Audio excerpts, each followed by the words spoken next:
estoy en el grupo correcto, ¿verdad? Buenas tardes, maestra. Buenas tardes, doctora. Ok, ok. Ahorita empezamos. Sí, está bien. Bueno, vamos a ver ahora los factores que influyen en el crecimiento y desarrollo. Y son varios los factores. Tenemos, por ejemplo, factores biológicos y dentro de los factores biológicos está la prematuridad. Todo el tiempo, ¿verdad? Tenemos muchos prematuros y cada vez tenemos más. Entonces, pues bueno, el ser prematuro es un individuo vulnerable porque nace con inmadurez de diferentes órganos y por lo tanto, pues la inmadurez lo hace susceptible a diferentes tipos de trastornos. Dentro de ellos pudiera, digamos, verse alterado el desarrollo neurológico y motor por todo a lo que se expone. Un prematuro va a presentar hiperbilirrubinemia por su misma inmadurez hepática. Un prematuro puede hacer sepsis neonatal por lo mismo, porque tiene defensas, su sistema inmune completamente inmaduro y también es fácilmente que se llegue a infectar, a pesar de que en un inicio no haya estado con ese tipo de infecciones, pero después puede tener una infección. Ese prematuro, si aparte de ser prematuro, nace de bajo peso para la edad gestacional que corresponde a él, pues también eso lo hace susceptible.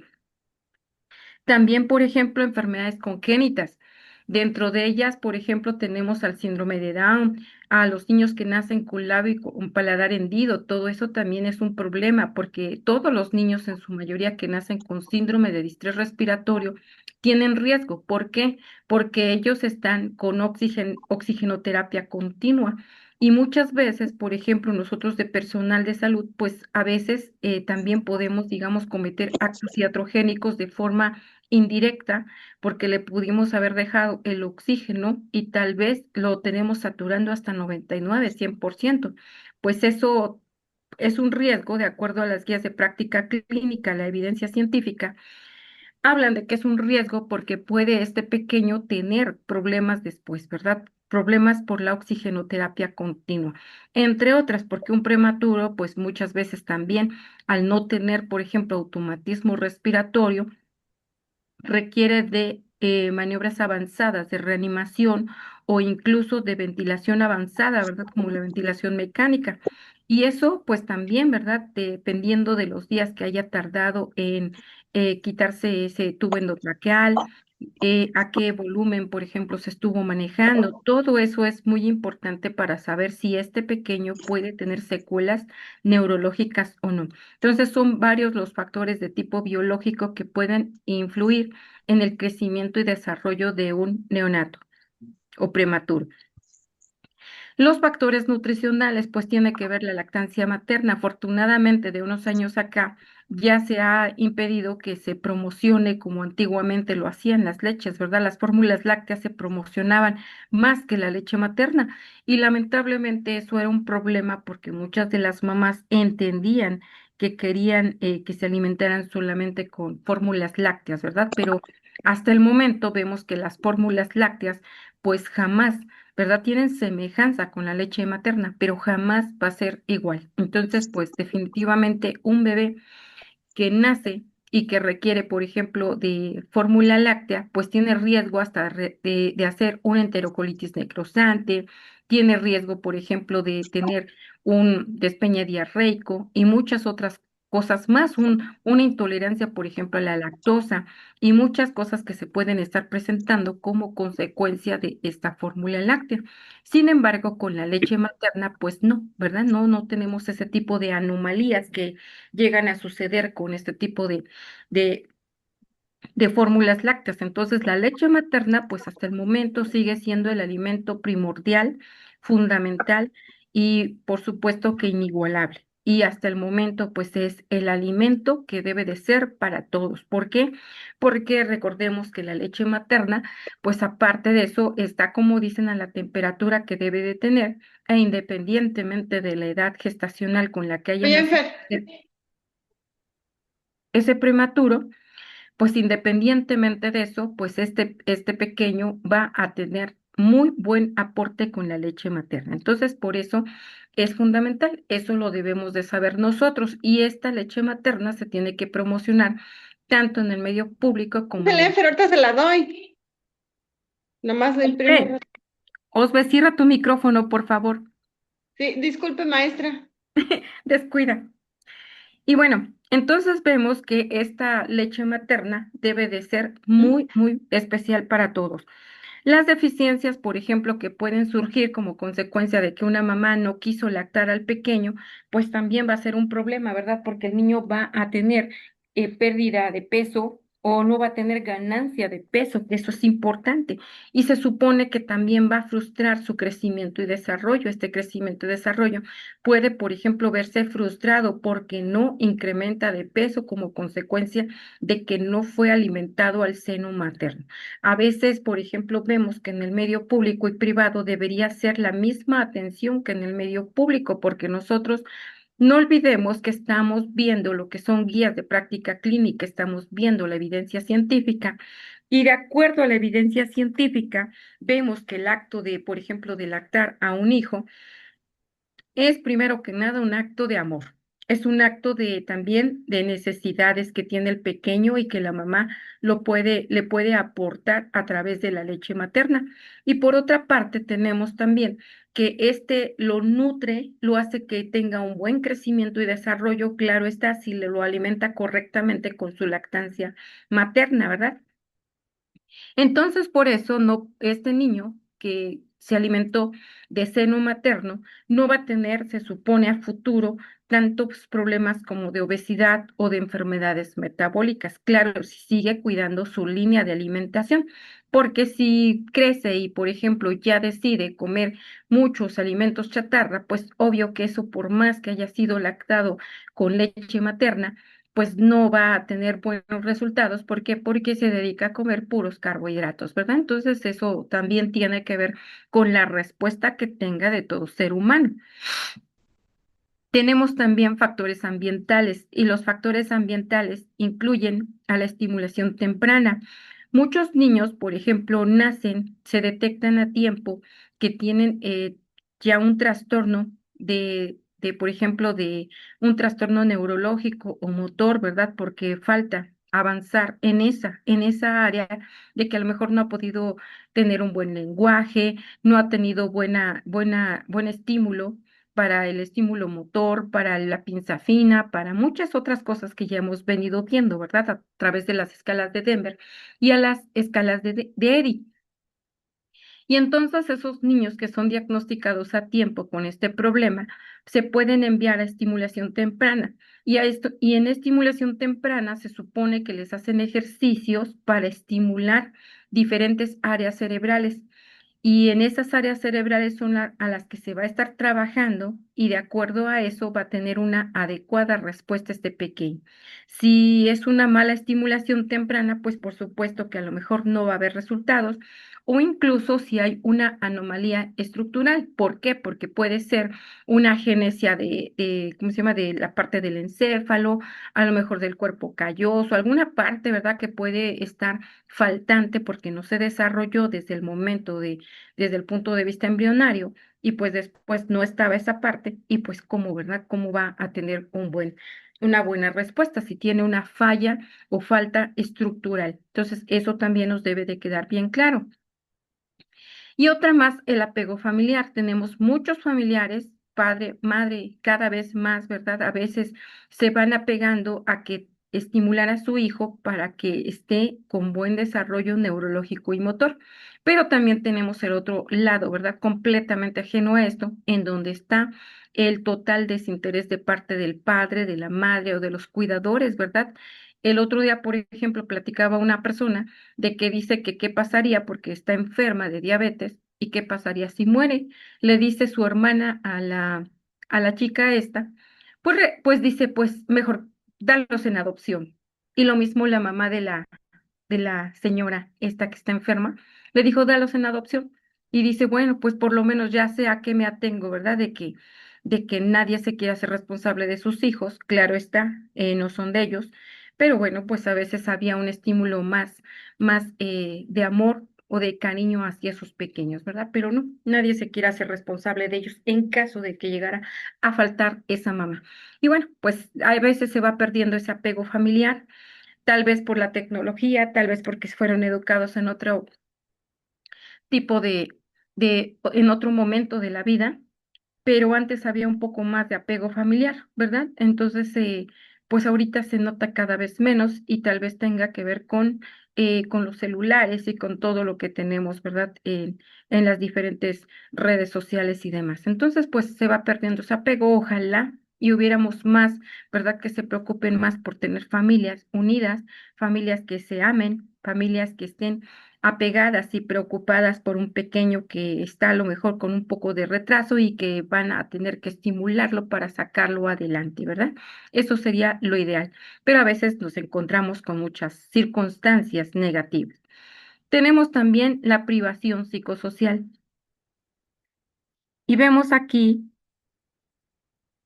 sí, pero te diré, sí repercute la economía, por supuesto. ¿Por qué? Porque a veces sale a trabajar papá, sale a trabajar mamá. Pero también existe otro factor. Si no tienen dinero para tener hijos en este momento, resulta que la mayoría, por ejemplo, tiene sexo.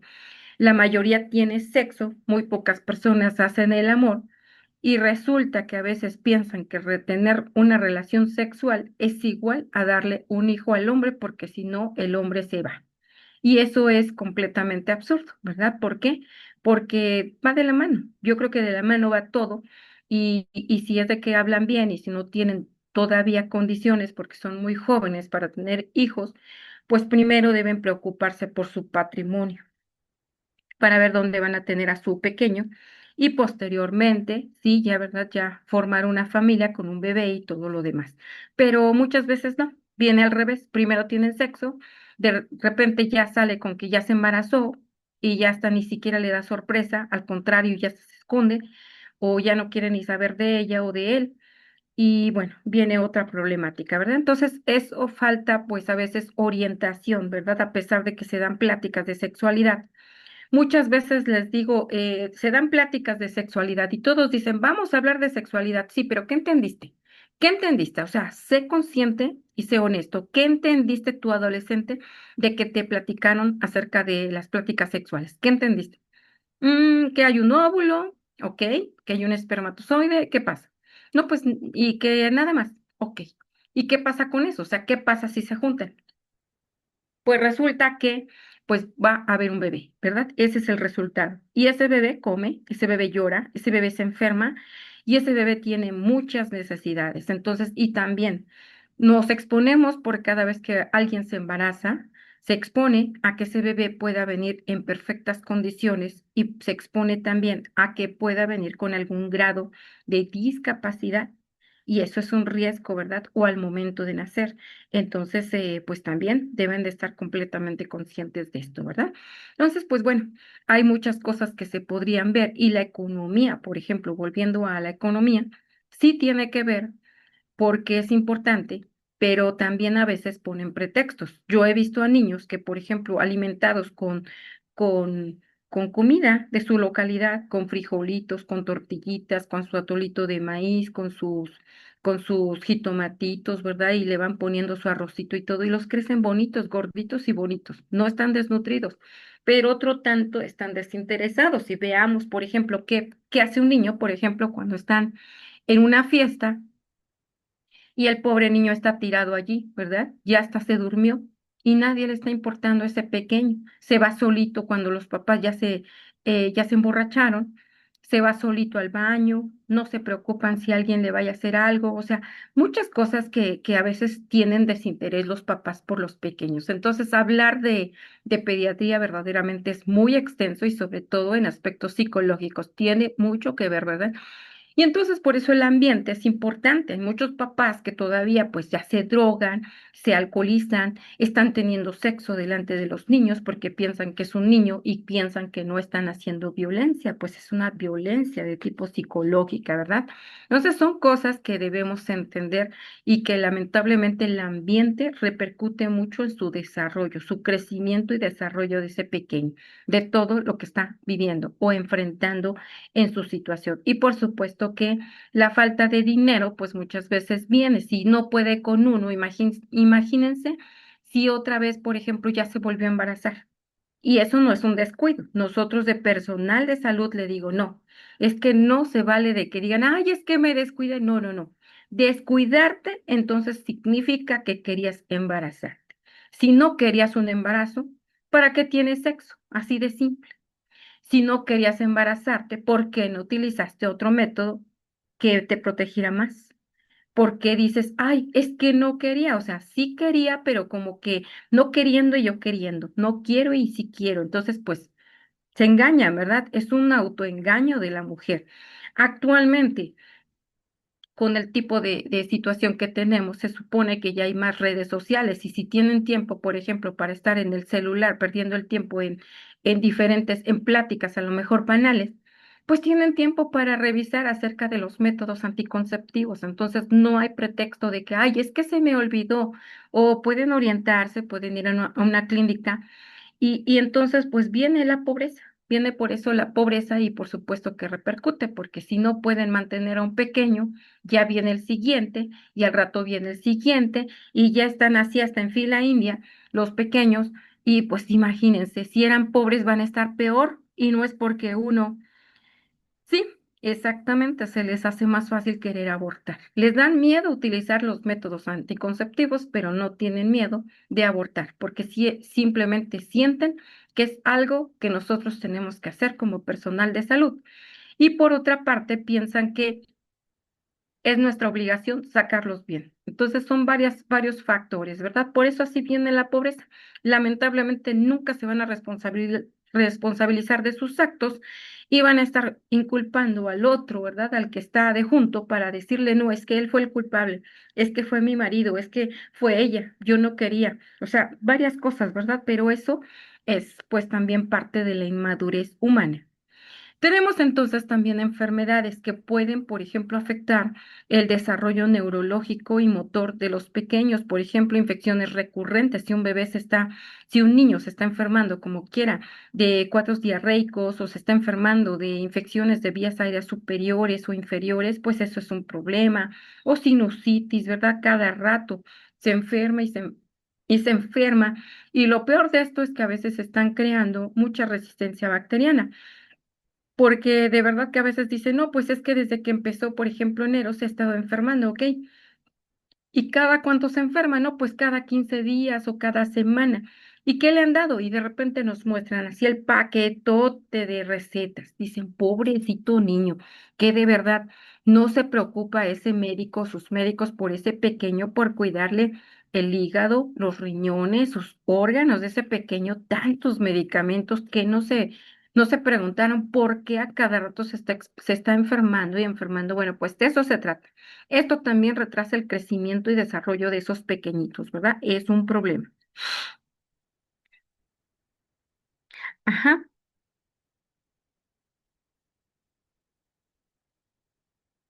sí. Y eso debería de ser un problema. Claro, lo de embarazos no deseados es otro rollo y lamentablemente tenemos hasta compañeros. Yo tuve, por ejemplo, hace años un conocido médico que trabajaba, médico general, que estaba en la Cruz Roja y tenía cuatro hijos. No ganaba mucho ahí en la Cruz Roja y resulta que tenía cuatro hijos y venía otro en camino. Y todos, ay, qué emoción y todo. Digo, bueno, emoción cuando hay buena solvencia económica. ¿Cómo se llama? La economía es tan precaria, pues definitivamente, ¿qué están arriesgando la vida de ese pobre pequeño? Vean, por ejemplo, da mucha tristeza, retomando el tema de los embarazos no deseados, da mucha tristeza ver a los niños que están en los semáforos, que están pintaditos de la cara, que se están exponiendo ahí entre los carros, pero eso también debería ahora sí que de existir una regla por parte del gobierno y levantar a todos esos niños y llevarlos a un albergue. Y órale, obligar a los papás a que trabajaran, ponerles talleres de cocina, de tejido, de costura, no sé, algo. Y órale, salgan a vender y hasta que tengan dinero se llevan a sus hijitos y que tengan donde ponerlos a vivir en condiciones adecuadas. Porque esos niños ni estudian, nada más los están volviendo tal vez delincuentes, se me ocurre, en muchas de las situaciones y lamentablemente ahí sigue la cadena y dicen, sigue la matando, ahorita un bebé, al rato otro, y su intención es esa, dar lástima finalmente, y los que se exponen son esos pobres pequeños, ¿verdad? Entonces, pues, por increíble que parezca, y aunque muchos se enojen, definitivamente les digo, no, nosotros somos personal de salud, se supone que deberíamos nosotros estar en contra del aborto, porque nosotros tenemos que proveer la vida, no la muerte, ¿verdad? Entonces deberíamos ser proveedores de vida y siempre, siempre de vida, no de muerte, ¿verdad? Entonces, pues bueno, pero eso ya cada quien, ¿verdad?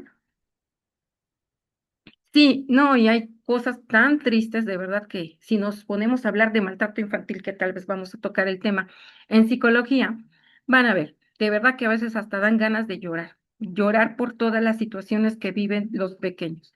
Pero bueno, lamentablemente esto sigue así y dicen, bueno, de acuerdo a la Constitución, pueden seguir haciendo hijos y los que quieran, porque es su deseo, porque lo desean, porque no sé qué, por muchas situaciones. Y resulta que, bueno, siguen con la misma situación de pobreza, no hacen nada para prosperar, porque a veces ni trabajan, nadie sale a buscar el pan de cada día. Y dicen, pues así como, ¿verdad? ¿Cómo? Pues yo creo que nada más esperando que caiga del cielo, pues no, ¿verdad? Pero bueno, entonces hay enfermedades que también que pueden afectar a un pequeño en su crecimiento y desarrollo y puede dejar secuelas por esa mala alimentación. Las cardiopatías, por supuesto, tenemos las cardiopatías congénitas, las cianógenas y las no cianógenas. Ambas pueden también tener un retraso, va a tener, por ejemplo, cierto rezago del crecimiento y desarrollo este pequeñito, ¿verdad? Entonces, definitivamente, eh, tiene que cuidarse esa parte de los niños cardiópatas, las endocrinopatías, los niños, por ejemplo, que sufren de hipotiroidismo o de hipertiroidismo, pues también se tienen que cuidar muchísimo, ¿verdad? Porque si no, pues va a ser un problema también con ellos, porque van a tener siempre un rezago, ¿verdad? Van, por ejemplo, con estatura más bajita, o niños que tienen, por ejemplo, alguna enfermedad de tipo autoinmune, como una hepatitis autoinmune, una artritis reumatoide, un lupus, pues a veces se les tiene que dar esteroides. ¿Qué hacen los esteroides? Pues también reducen la talla de los pequeños y eso lo tenemos que saber. Incluso hasta los niños asmáticos que les estamos dando esteroides a través ¿cómo se llama?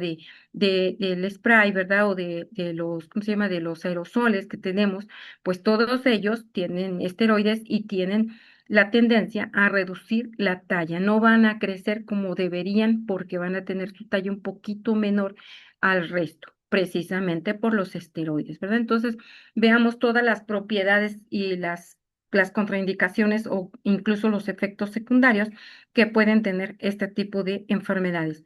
Hay recomendaciones de vigilancia y tenemos, por ejemplo, que dar una consulta periódica sugerida. Se sugiere que cuando nace, se sugiere al nacer, a los 7 días, al mes, a los 2 meses, a los 4, a los 6, a los 9 y a los 12 meses. Se supone que ese control de consultas son las que debe tener el control del niño sano. En cada visita, por ejemplo, debemos evaluar la antropometría, OMS. Tenemos que ver, por ejemplo, el desarrollo psicomotor, la alimentación, la vacunación, el sueño, ¿verdad? Porque hay niños que no duermen o niños que duermen de más. Entonces también hay que ver qué está pasando con estos pequeños.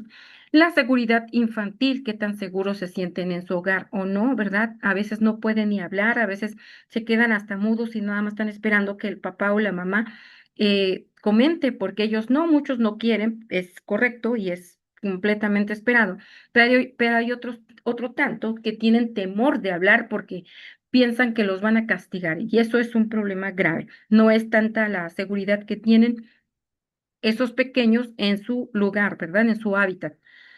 La estimulación temprana pues se tiene que dar si es que lo requiere por algún retraso. Tenemos que esta antropometría de la OMS en menores de 1 año que evalúa pues la ganancia ponderal. O sea, nosotros por cada vez que vamos a ver al pequeño vamos a estar viendo si tiene ganancia ponderal de cuántos miligramos o gramos, ¿verdad? Está ganando. Y vemos, por ejemplo, esto es en peso para la edad. Los valores y criterios esperados se tiene que duplicar el peso a los 5 meses y se triplica al año. Los signos de alarma, va a haber pérdida de percentiles de estancamiento. La acción clínica, pues evaluar la nutrición y la enfermedad. En la longitud para la edad vamos a evaluar el crecimiento lineal, si está creciendo, ¿verdad? Conforme esperábamos o no. Se espera, por ejemplo, incremento de 25 centímetros en el primer año. Los signos de alarma es tener una talla menor a P3 o desaceleración. Y acción clínica, pues buscar alguna endocrinopatía o una desnutrición, ¿verdad? Entonces, ¿de qué tipo de desnutrición? El peso para la longitud, pues se ve el estado nutricional.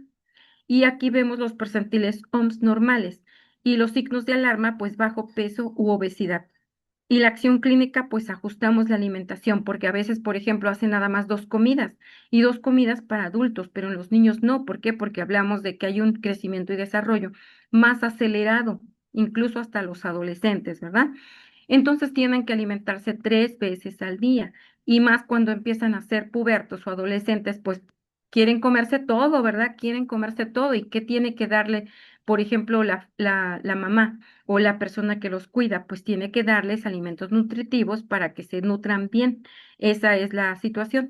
Entonces tenemos que ver, por ejemplo, se ajusta la alimentación, a veces se incluye, se anexa una o dos colaciones más, una, por ejemplo, a media mañana y otra en la tarde, ¿verdad? Para que pueda complementar su peso. Pero ellos no comen dos veces, son 3 veces o a veces incluso en menores de 5 años, a veces van de y 3 veces y dos colaciones. Las colaciones, como puede ser, por ejemplo, con frutas principalmente o con cereales. Tenemos el peso para la longitud. Aquí se evalúa el estado nutricional, ¿verdad? Vemos, por ejemplo, en el índice de masa corporal para la edad, se ve el balance nutricional, se ven las curvas OMS, se ve, por ejemplo, los signos de alarma, sería que el niño ya cayó en desnutrición o en sobrepeso o en obesidad. Y se da el seguimiento metabólico. En el perímetro cefálico, ¿qué evalúa? Pues el crecimiento cerebral. Por ejemplo, valores y criterios esperados, 34, 35 centímetros al nacimiento y 46, 47 centímetros al año. ¿Por qué? ¿Por qué nos interesa ver el perímetro cefálico? Para descartar que haya macrocefalia o microcefalia. Y se da, por supuesto, la evaluación neurológica. En el desarrollo psicomotor en menores de 1 año, si es un mes, vamos a ver la flexión fisiológica. En el motor fino, vamos a ver el reflejo de prensión. En el lenguaje, el llanto. Y social, fija la mirada. A los 2 meses, vamos a ver el sostén parcial de la cabeza. Sigue objetos, arrullos y sonrisa. A los 4 meses, control cefálico, junta las manos, balbuceo y reconoce cuidadores. A los 6 meses, sedestación con apoyo, transfiere objetos, o sea, pasa de una persona a otra, vocaliza e interactúa. A los 9 meses, gatea, pinza inicial, sílabas repetidas y ansiedad a extraños. A los 12 meses, camina con apoyo, pinza fina, el lenguaje es de 1 a 3 palabras e imita las acciones. Signos de alarma. Cuando tenga, por ejemplo, cuando no tenga sonrisa social a los 2 meses, es un signo de alarma. No sostén cefálico a los 4 meses, es un signo de alarma. No sedestación a los 9 meses, es un signo de alarma. No balbuceo a los 6 meses y también es un signo de alarma. Alimentación en menores de 1 año. Tenemos, por ejemplo, que también nosotros tenemos que preocuparnos porque es por eso valoración clínica en el paciente pediátrico, ¿verdad? Y entonces vemos que nos tenemos que preocupar por qué está comiendo. Y de los 0 a 6 meses es la lactancia materna exclusiva. Cuando decimos lactancia materna exclusiva es solamente leche materna, porque a veces dicen, no es que le voy a dar un teque para el cólico, no, es leche materna. Que porque yo veo que se le infló la pancita, ¿verdad? A veces dicen las abuelas o las mamás, es que vea, como que siento que tiene muchos gasecitos, le voy a dar un té. No, la respuesta es no, no, no. Es lactancia materna exclusiva. De eso se trata, por eso sin agua, sin jugos, sin té, nada de eso. A los 6 meses se inicia la alimentación complementaria y se llama ablactación. Se van a dar de 2 a 3 comidas al día y tiene que ser, por ejemplo, con frutitas, ¿verdad? Se empieza con una fruta y esa frutita por lo menos unos 5 días con esa frutita. Si, por ejemplo, empezamos con platanito, vamos a darle esa frutita por 5 días. ¿Por qué? ¿Por qué no se combinan tantas cosas? Porque va empezando apenas a comer. Y entonces no es conveniente que estemos combinando muchos alimentos al mismo tiempo o diferentes sabores. Entonces, para que el niño vaya aprendiendo a qué sabe, por ejemplo, ese plátano, a la semana a lo mejor le van a dar una manzanita o le van a dar un chayotito y así va cambiando, ¿verdad? De 5 días más o menos, 3, 5 días con la misma frutita para que se vaya acostumbrando. Y recordemos, nada de sal, nada de azúcar, nada. En las frutas, así como está la frutita, así se le tiene que dar al niño. Y recordemos también, para verificar una reacción alérgica, pues puede haber rash, puede haber, por ejemplo, ronchas.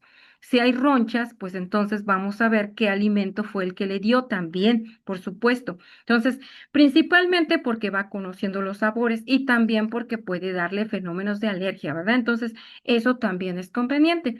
Pero bueno, si va todo bien, no va a tener alergias y va de 5 en 5 días para que vaya cambiando y vamos viendo, ¿verdad?, cómo va aceptando los alimentos y ya después, conforme va pasando el tiempo, van cambiando, ¿verdad? Van cambiando ya. Y por supuesto que se tiene que continuar con la lactancia materna hasta los 2 años de edad. A los 7 u 8 meses se pueden dar, por ejemplo, purés y alimentos machacados, pero van a hacer el puré, no lo van a comprar, ¿verdad? Eso es alimento natural. Es muy importante. Purés y alimentos machacados se dan 3 comidas más colaciones. Y por supuesto que esta introducción es gradual. Antiguamente se hablaba mucho acerca de que se tenía que evitar el huevo, se tenía que evitar el pescado, se tenía que evitar, por ejemplo, las carnes con más proteínas como la del cerdo, porque podría dar fenómenos de alergias o incluso también los alimentos cítricos, como toronja, mandarina, naranja, todo eso, ¿verdad? Se tenía que evitar. Después, de acuerdo a las guías de práctica clínica y la evidencia, dicen que no, que se puede dar todo. Bueno, yo aún así les pido que tengan un poco de consideración por los pequeños porque a veces se les daña fácilmente la mucosa. Entonces, si le pueden evitar, por ejemplo, en el primer año los cítricos, si le pueden evitar un poco el pescado para que no vaya a tener, por ejemplo, fenómenos de alergias, mucho mejor. Y se lo dan cuando ya esté más madurito su sistema, por ejemplo, al año o al año y medio de edad. Ya le empiezan a dar este tipo de alimentos que antiguamente prohibían y que también encontraron mucha evidencia del por qué se desencadenaban muchos fenómenos de tipo alergénico, ¿verdad? Entonces, bueno, eso se puede dar. De los 9 a 11 meses, pues la dieta familiar modificada, 3 a 4 comidas con texturas más sólidas, ¿verdad? Aquí, por ejemplo, ya le pueden implementar que el huevito, las carnes y todo lo demás. A los 12 meses, alimentación familiar y las 3 comidas más 2 colaciones y evitar los ultraprocesados. Nada de jamones, salchichas, tocinos, cueritos. El bebé no quiere eso.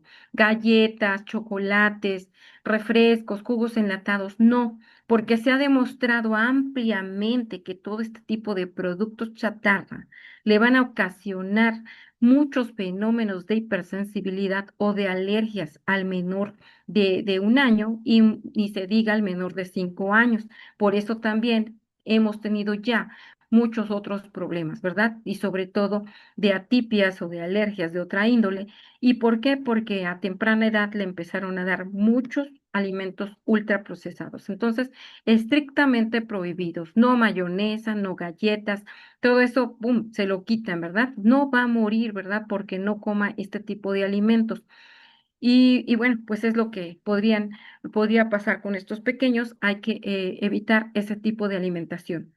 La OMS da algunas recomendaciones, por ejemplo, de lactancia materna exclusiva, los 6 meses, luego continuar la lactancia hasta los 2 años, por supuesto, con la introducción de alimentos y bebidas y por supuesto la introducción progresiva de hierro y proteínas, ¿verdad? Pero si se alimenta bien, sobre todo si le dan, por ejemplo, su licuadito, a lo mejor con un poquito de betabel, con un poquito de zanahoria, le hacen sus licuaditos de vez en cuando, el niño va a estar completamente nutrido y no va a tener necesidad de dar ningún suplemento alimenticio. Cuando no es una dieta balanceada, es cuando empieza el niño con desnutrición, con anemia y otro tipo de trastornos nutricionales, por supuesto. Tenemos que también se tiene que ver las recomendaciones de la OMS que da sus signos de alarma nutricional. Por ejemplo, la falta de ganancia ponderal, pues si no está ganando peso, definitivamente ya tiene algunos meses, no sigue ganando peso, pues es un signo de alarma. El rechazo a la alimentación persistente, los vómitos recurrentes, se tiene que ver qué es lo que está pasando con ese pequeño, por qué vomita y vomita, porque tiene rechazo a la alimentación, ¿verdad?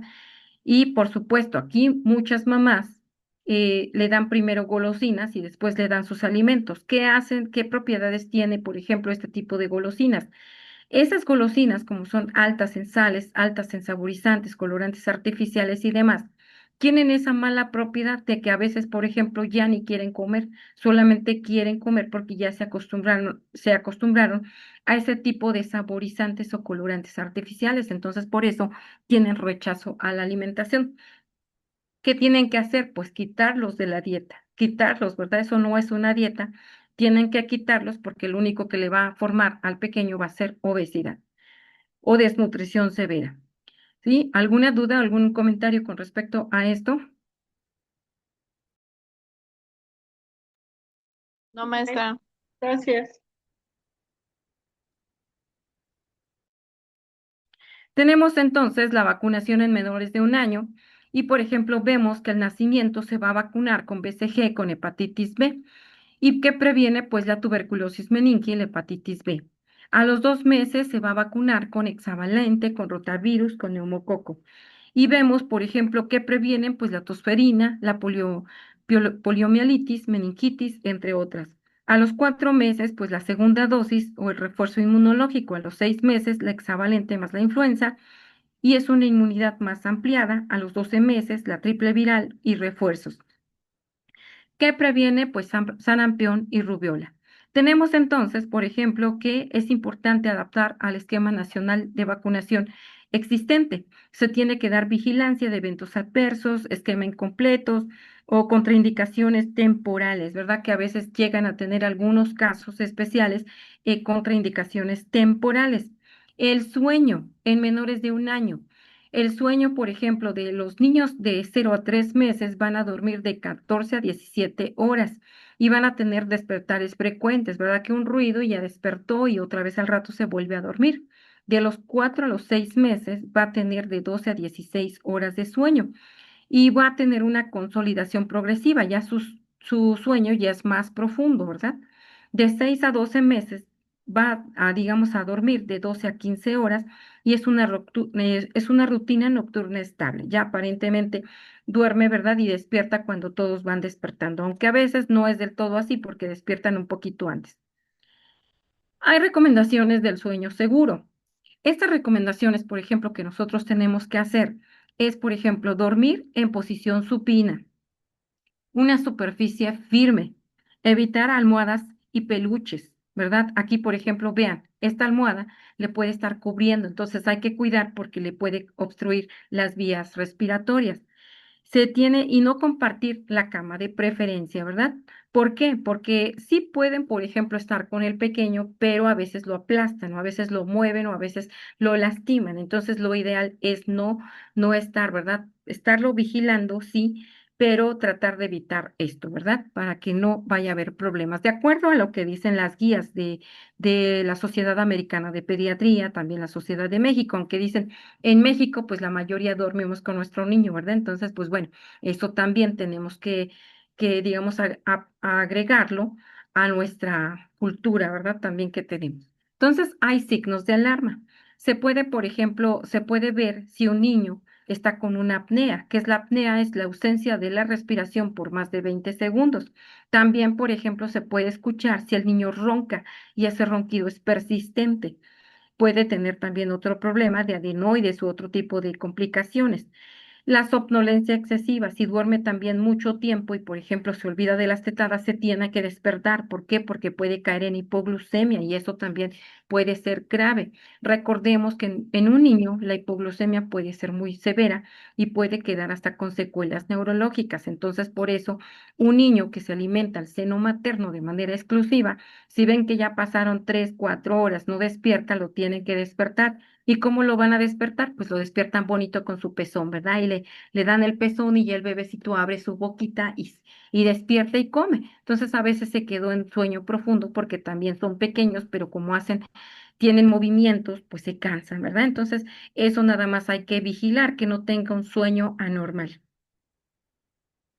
La seguridad infantil en menores de 1 año, pues vemos, por ejemplo, que puede tener riesgo de caídas, por eso no se debe dejar solo, se tiene que dar supervisión constante. A veces, por ejemplo, cuando estamos en el área de pediatría, está la mamá, por ejemplo, lo deja, ¿verdad? Lo deja ahí en la cama y la cama de exploración o la mesa de exploración, pues está alta.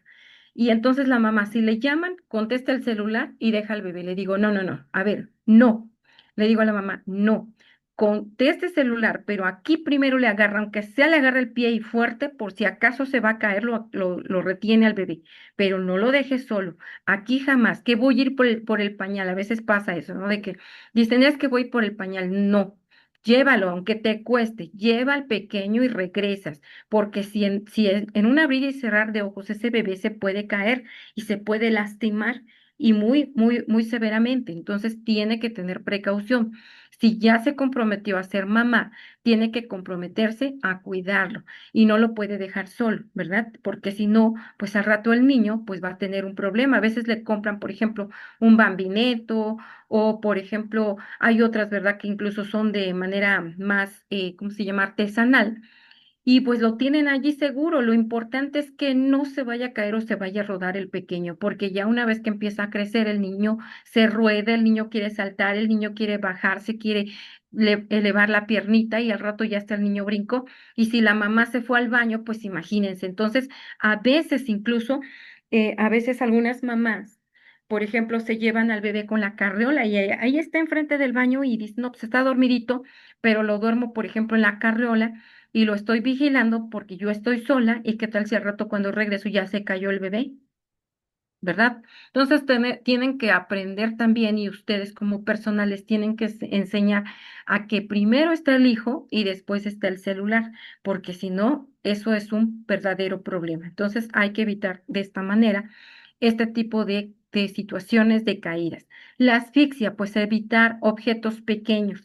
Aquí toda mamá que tiene bebés pequeños y que no quiere que le pase nada a ese pequeñito, de verdad que a veces las mamás hasta nos arrancamos los botones.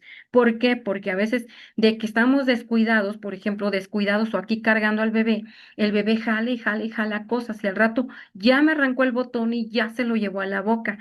Pues de que mi blusa, por ejemplo, se vea fea porque no tiene botones, yo prefiero eso a que al rato mi bebé lo tenga, por ejemplo, en urgencias porque ya se tragó un botón.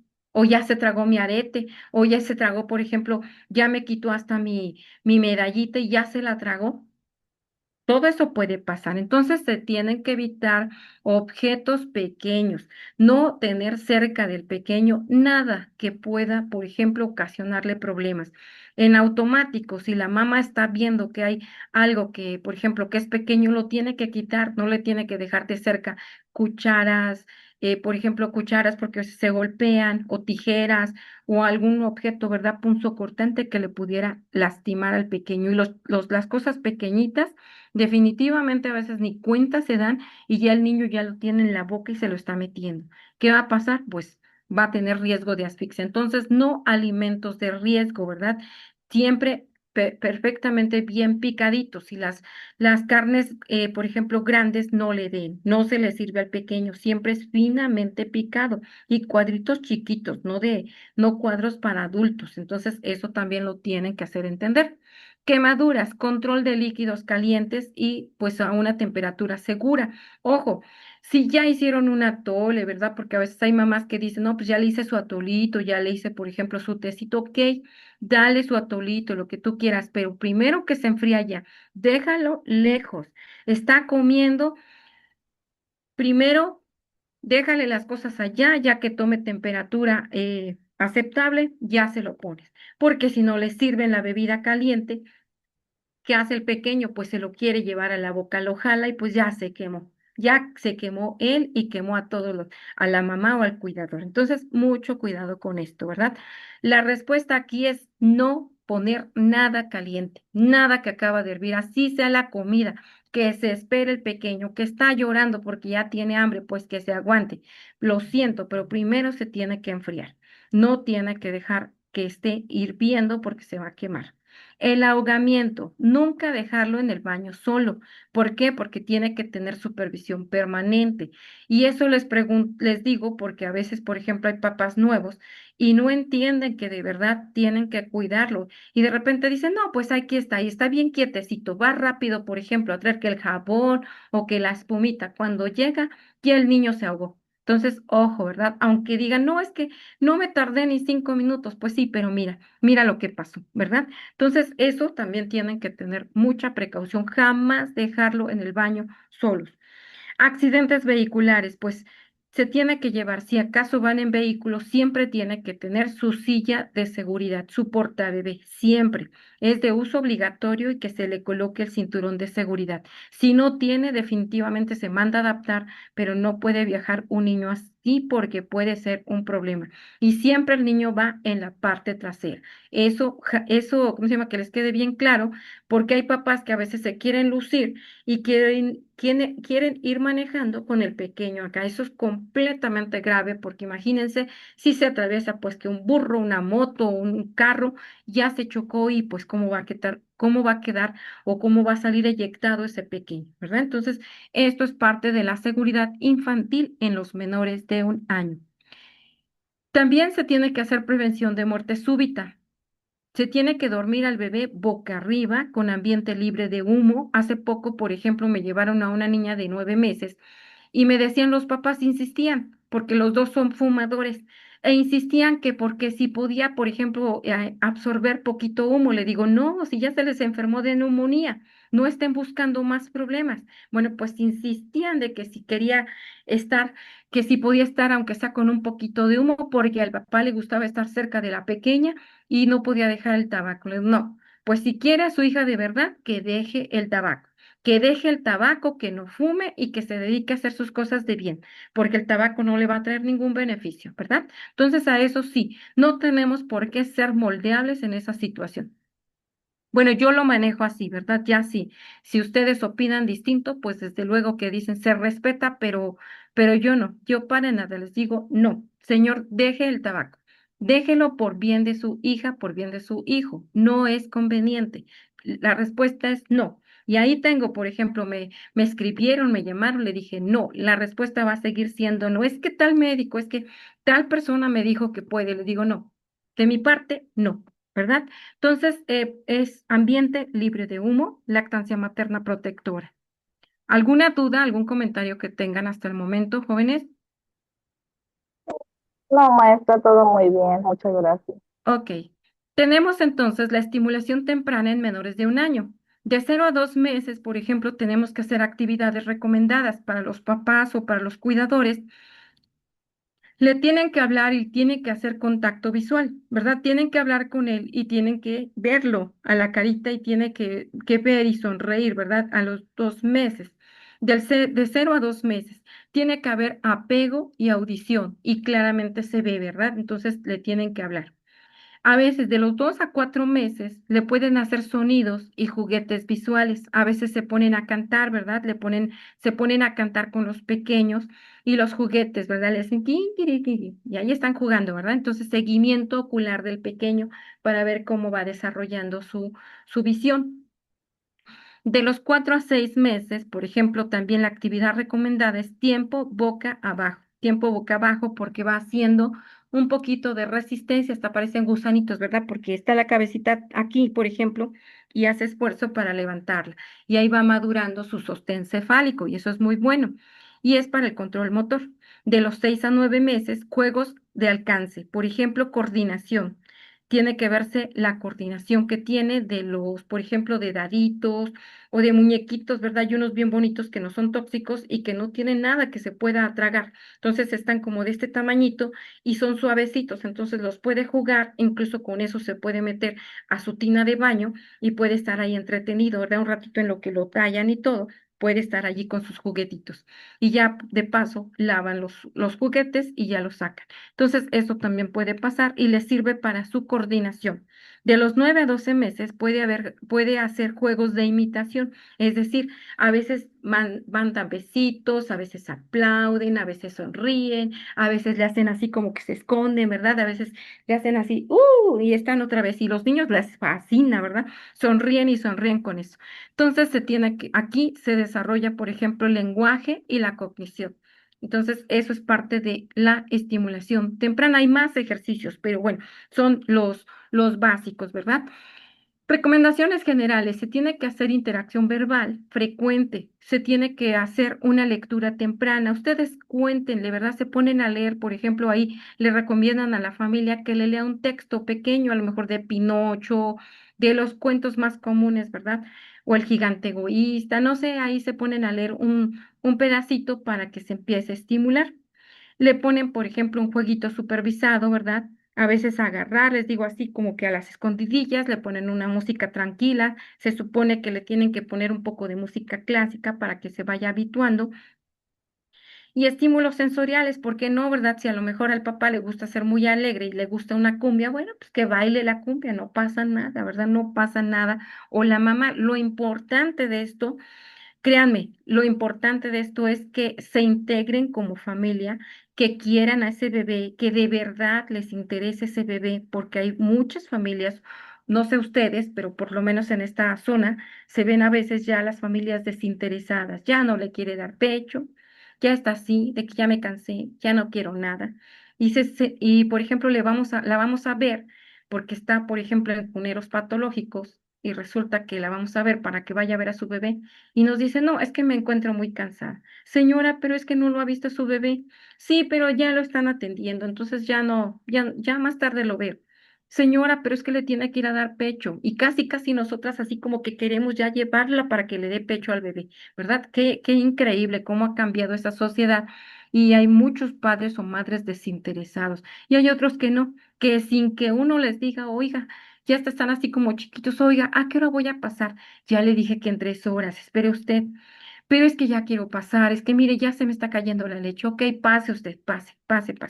Pero así, o sea, están muy interesados. Y otro tanto, nada que ver. Están con el celular y se olvidan del hijo, ¿verdad? Es más, ya hasta le dan a la suegra o a la abuela que le cuide al pequeño porque no lo quieren hacer ellas. Qué increíble, ¿verdad?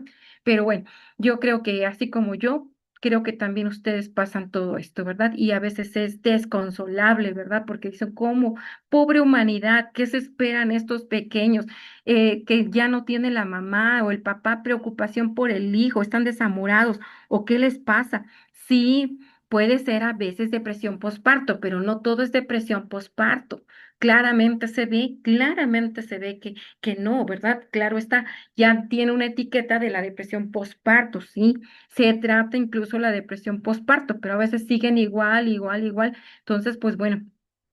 Tenemos que ver, ¿verdad?, qué es lo que está pasando. Si vemos que está ese desinterés, por supuesto, yo los mando a psicología y si veo que no mejora, pues definitivamente se mandan a psiquiatría para que vea qué está pasando con esa mujer, ¿verdad? Porque está completamente eh, pues desarraigada de ese pequeño, ¿verdad? Entonces se tiene que evitar también en los niños.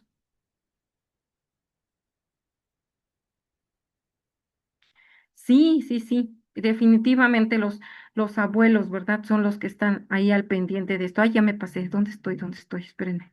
Aquí. Se tiene que evitar pantallas antes de los 2 años por estimulación excesiva. No es conveniente porque se ha atribuido incluso algunas situaciones de que dicen que por estar con tantos destellos luminosos como es la televisión, el celular y todos esos aparatos electrónicos, podría el pequeño empezar a convulsionar. ¿Por qué? Porque está recibiendo señales muy estimulantes a nivel cerebral. Entonces, pues bueno, se tiene que evitar por eso, pero muchos papás no entienden y lo primero que hacen es darle el celular para que se entretenga. Y pues se entretiene muy bien. Entonces, pues lamentablemente tenemos a muchos de ellos, ¿verdad? Entonces, bueno.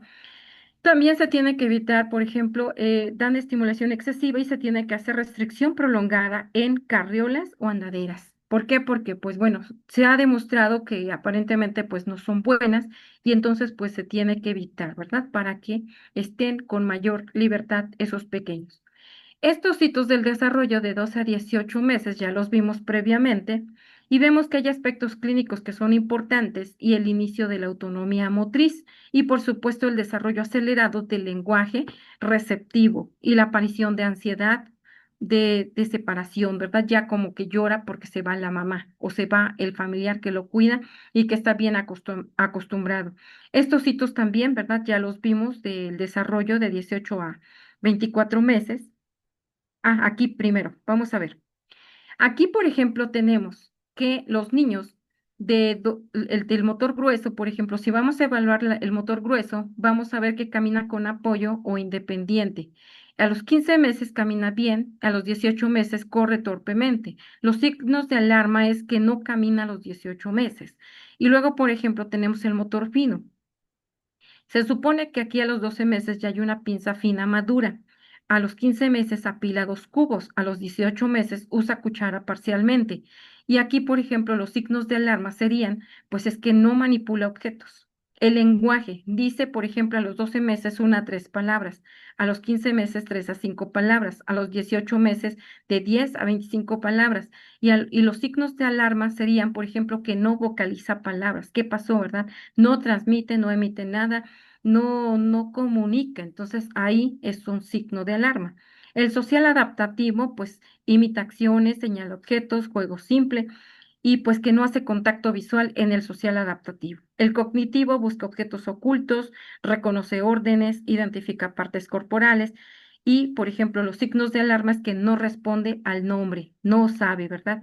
Aquí, por ejemplo, a los 18 meses, 24 serían los signos de alarma que no corre, ¿verdad? En el motor grueso, pues no corre. Ya debería correr, ya debería subir escaleras y no corre. En el motor fino, pues garabatea, hace torres de 4 a 6 cubos y los signos de alarma es que no utilizan las manos funcionalmente. En el lenguaje, tiene 10 a 25 palabras o frases de 2 palabras y los signos de alarma es que tiene menos de 50 palabras a los 2 años. Y en el social, pues es un juego paralelo, imita actividades y hay ausencia de interacción. O sea, ese sería el signo de alarma, ausencia de interacción. No comunica, no platica, no dirige la mirada, no sonríe, no dice nada más que a lo mejor agua, agua, agua, ¿verdad? Así como parecido como agua o alguna otra palabra que tenga ahí y no dice nada. Pues eso es un retraso, ¿verdad? Completamente del aspecto social, cognitivo y el área motora. Entonces, en el aspecto cognitivo sigue órdenes, identifica objetos.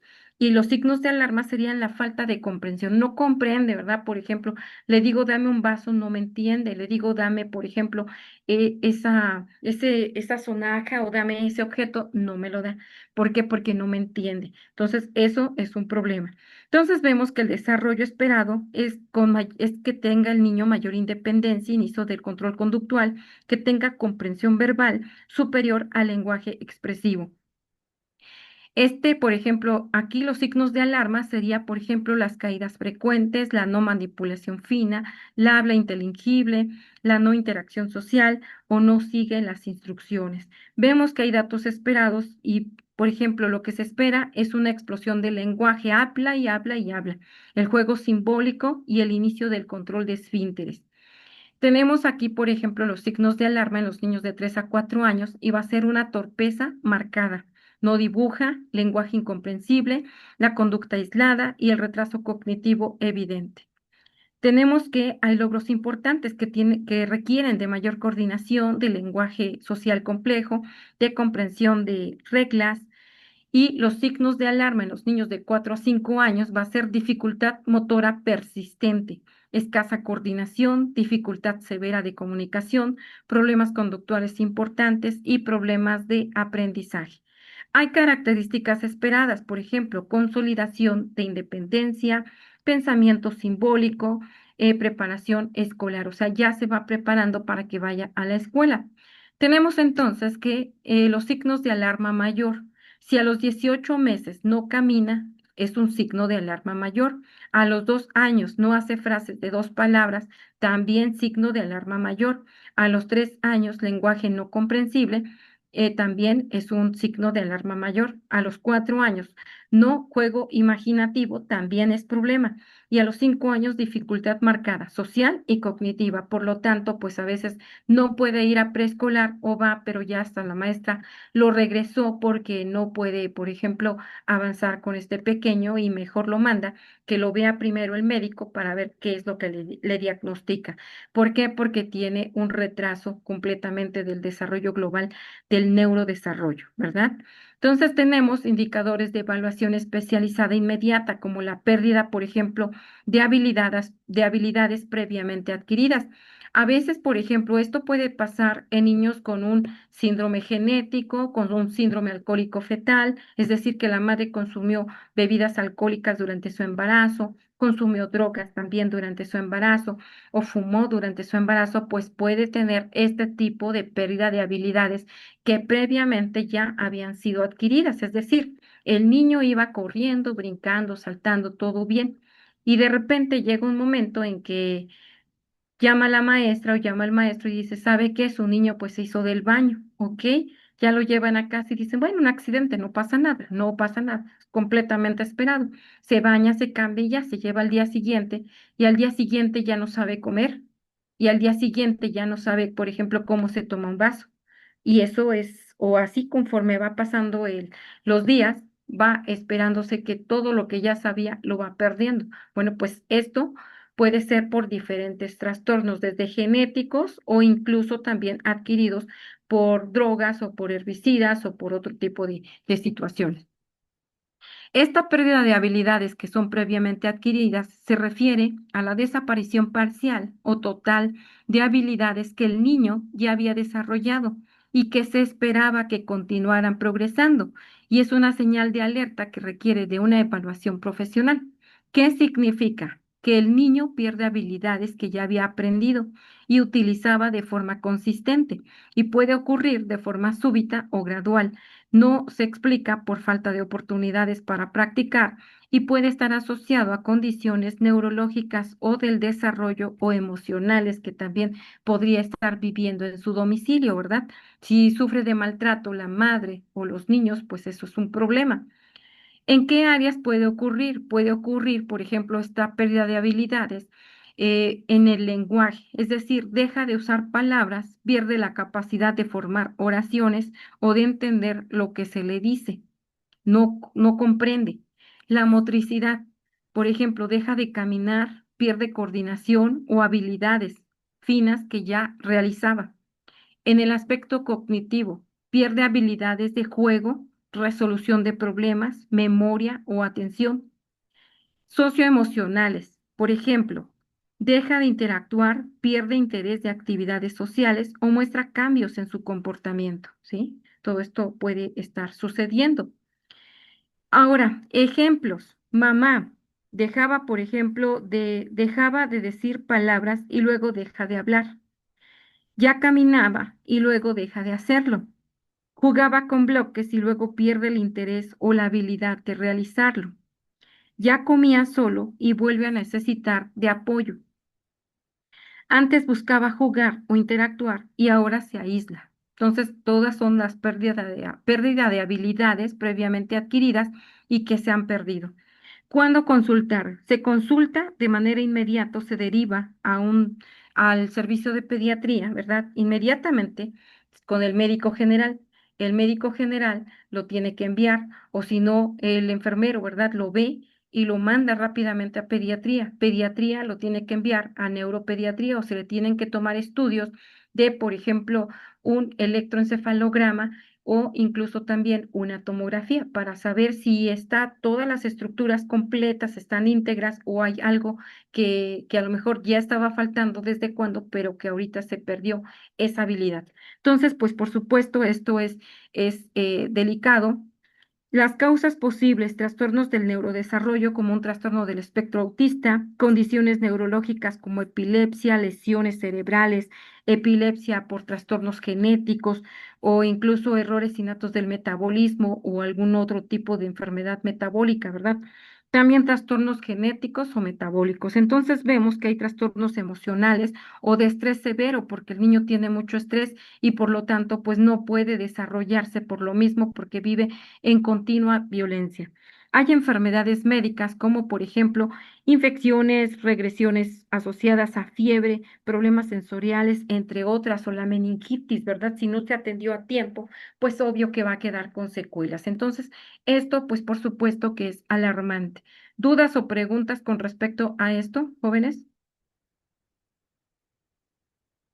No, maestra, muchas gracias. Ok, No, maestra, todo bien. de acuerdo. Tenemos indicadores de evaluación especializada inmediata, por ejemplo, falta de contacto visual persistente. Esta falta de contacto visual persistente se refiere a la ausencia o reducción del uso del contacto visual adecuado a la edad de ese niño, que persiste en diferentes situaciones y con distintas personas. Vemos, por ejemplo, ¿qué significa esto? Pues que el niño rara vez mira a los ojos cuando se le habla o nunca voltea a ver a los ojos. Se le llama o se le interactúa, pero él no lo hace. Y puede mirar objetos, pero evitar mirar el rostro de las personas.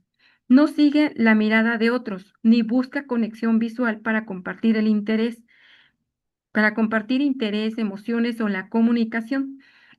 Si persiste más allá de los 12 a 18 meses, puede ser una señal de alerta del desarrollo socioemocional y se tiene que enviar primero que nada pediatría, se tiene que enviar, bueno, lo tiene que ver primero, va por partes. Primero el médico general lo envía a pediatría, pediatría lo envía, por ejemplo, a psicología y ya después a psiquiatría, ¿verdad? Todo así va en escalón, pero se hace lo más rápido que se pueda porque esto va avanzando.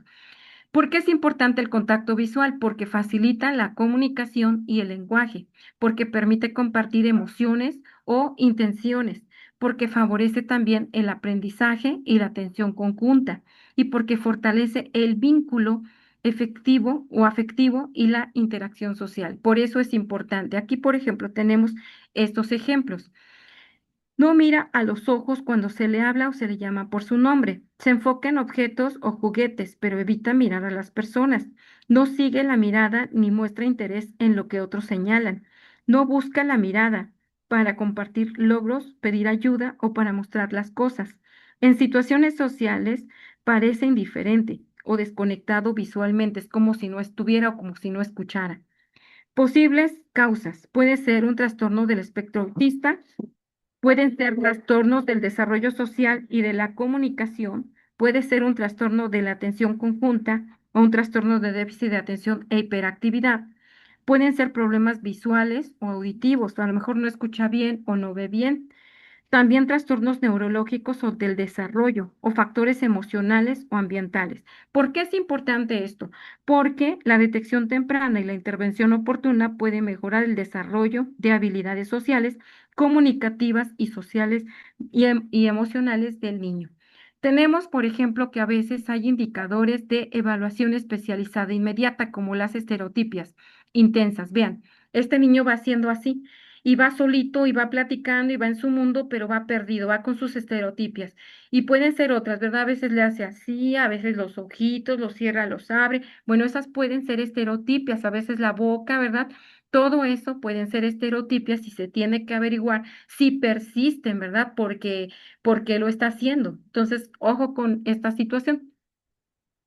También hay indicadores de evaluación especializada inmediata, por ejemplo, la ausencia de interacción social o la ausencia de interacción social se refiere a la falta persistente de interés o de respuesta hacia otras personas, dificultad para establecer relaciones y compartir experiencias. Entonces, aquí, ¿qué significa esto?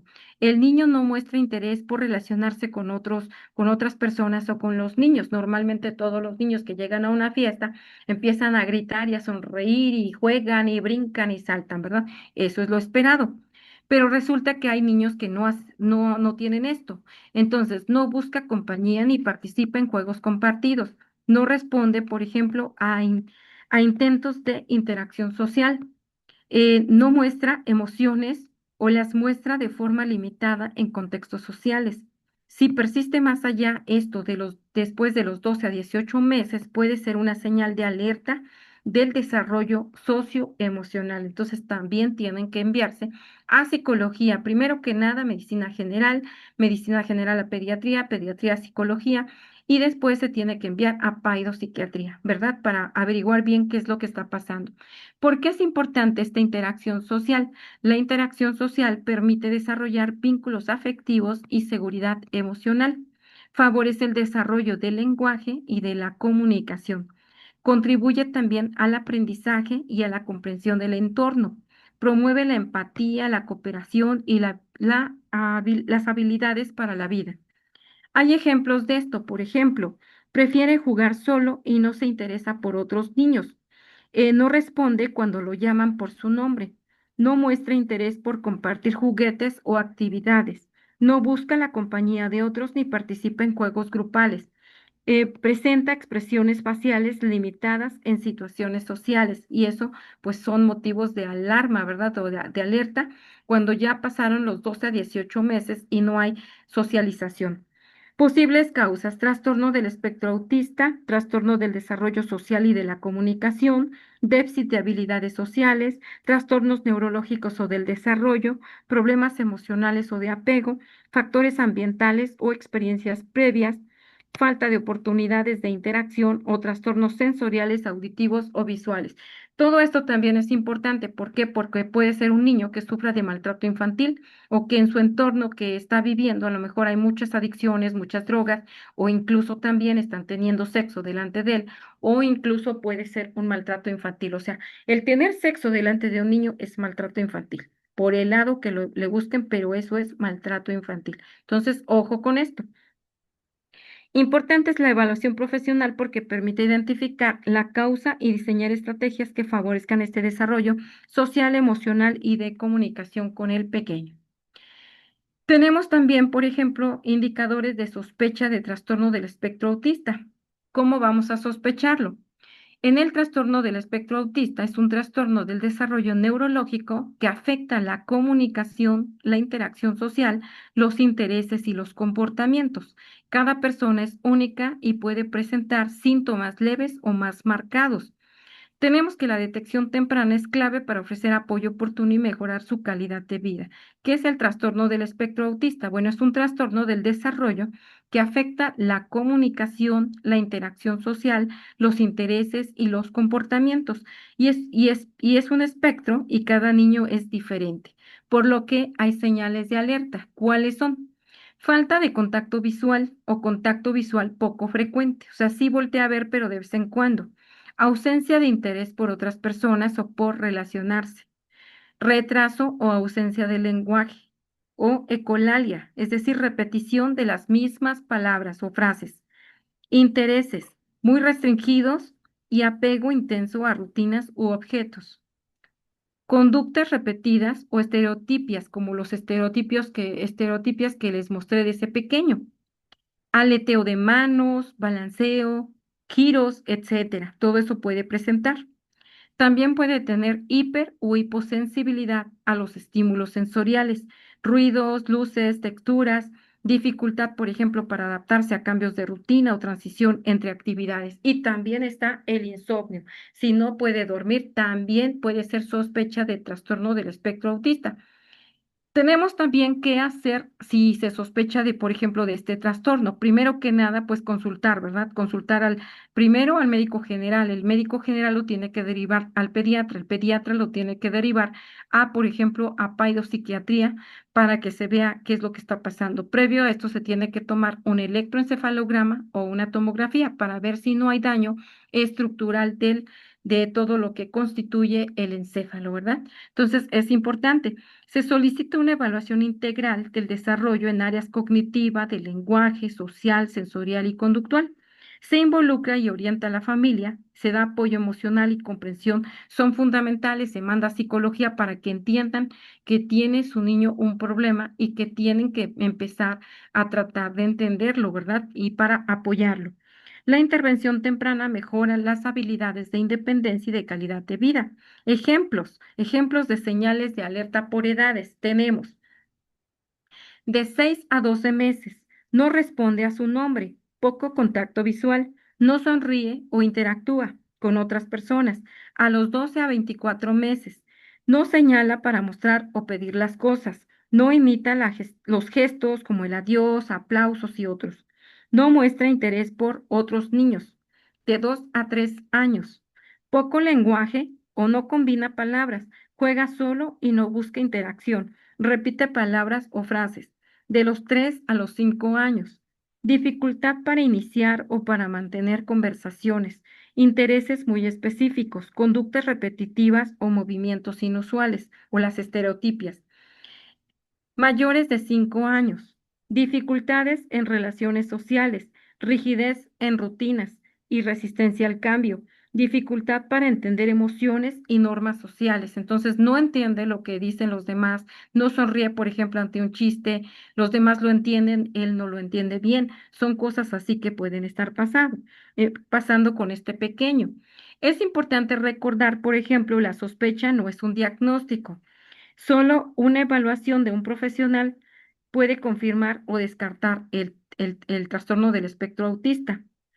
Cada niño tiene fortaleza y habilidades únicas y con el apoyo adecuado puede desarrollar todo su potencial. Entonces, aquí requiere de mucho estímulo y participación familiar. Posibles factores asociados a este trastorno del espectro autista. Factores genéticos y neurológicos, por ejemplo, prematuridad o bajo peso al nacer, complicaciones durante el embarazo o durante el parto, exposición prenatal a tóxicos o infecciones, tóxicos, drogas, herbicidas, muchas cosas, ¿verdad? Infecciones, factores ambientales y factores epigenéticos. Y pues la causa puede, por supuesto, variar. Entonces, eso es cuando se sospecha de niños con trastorno del espectro autista. ¿Alguna duda o comentario con respecto a esto? ¿No? No, maestra. No, maestra, gracias. Continuamos. Herramientas de tamizaje recomendado por edad.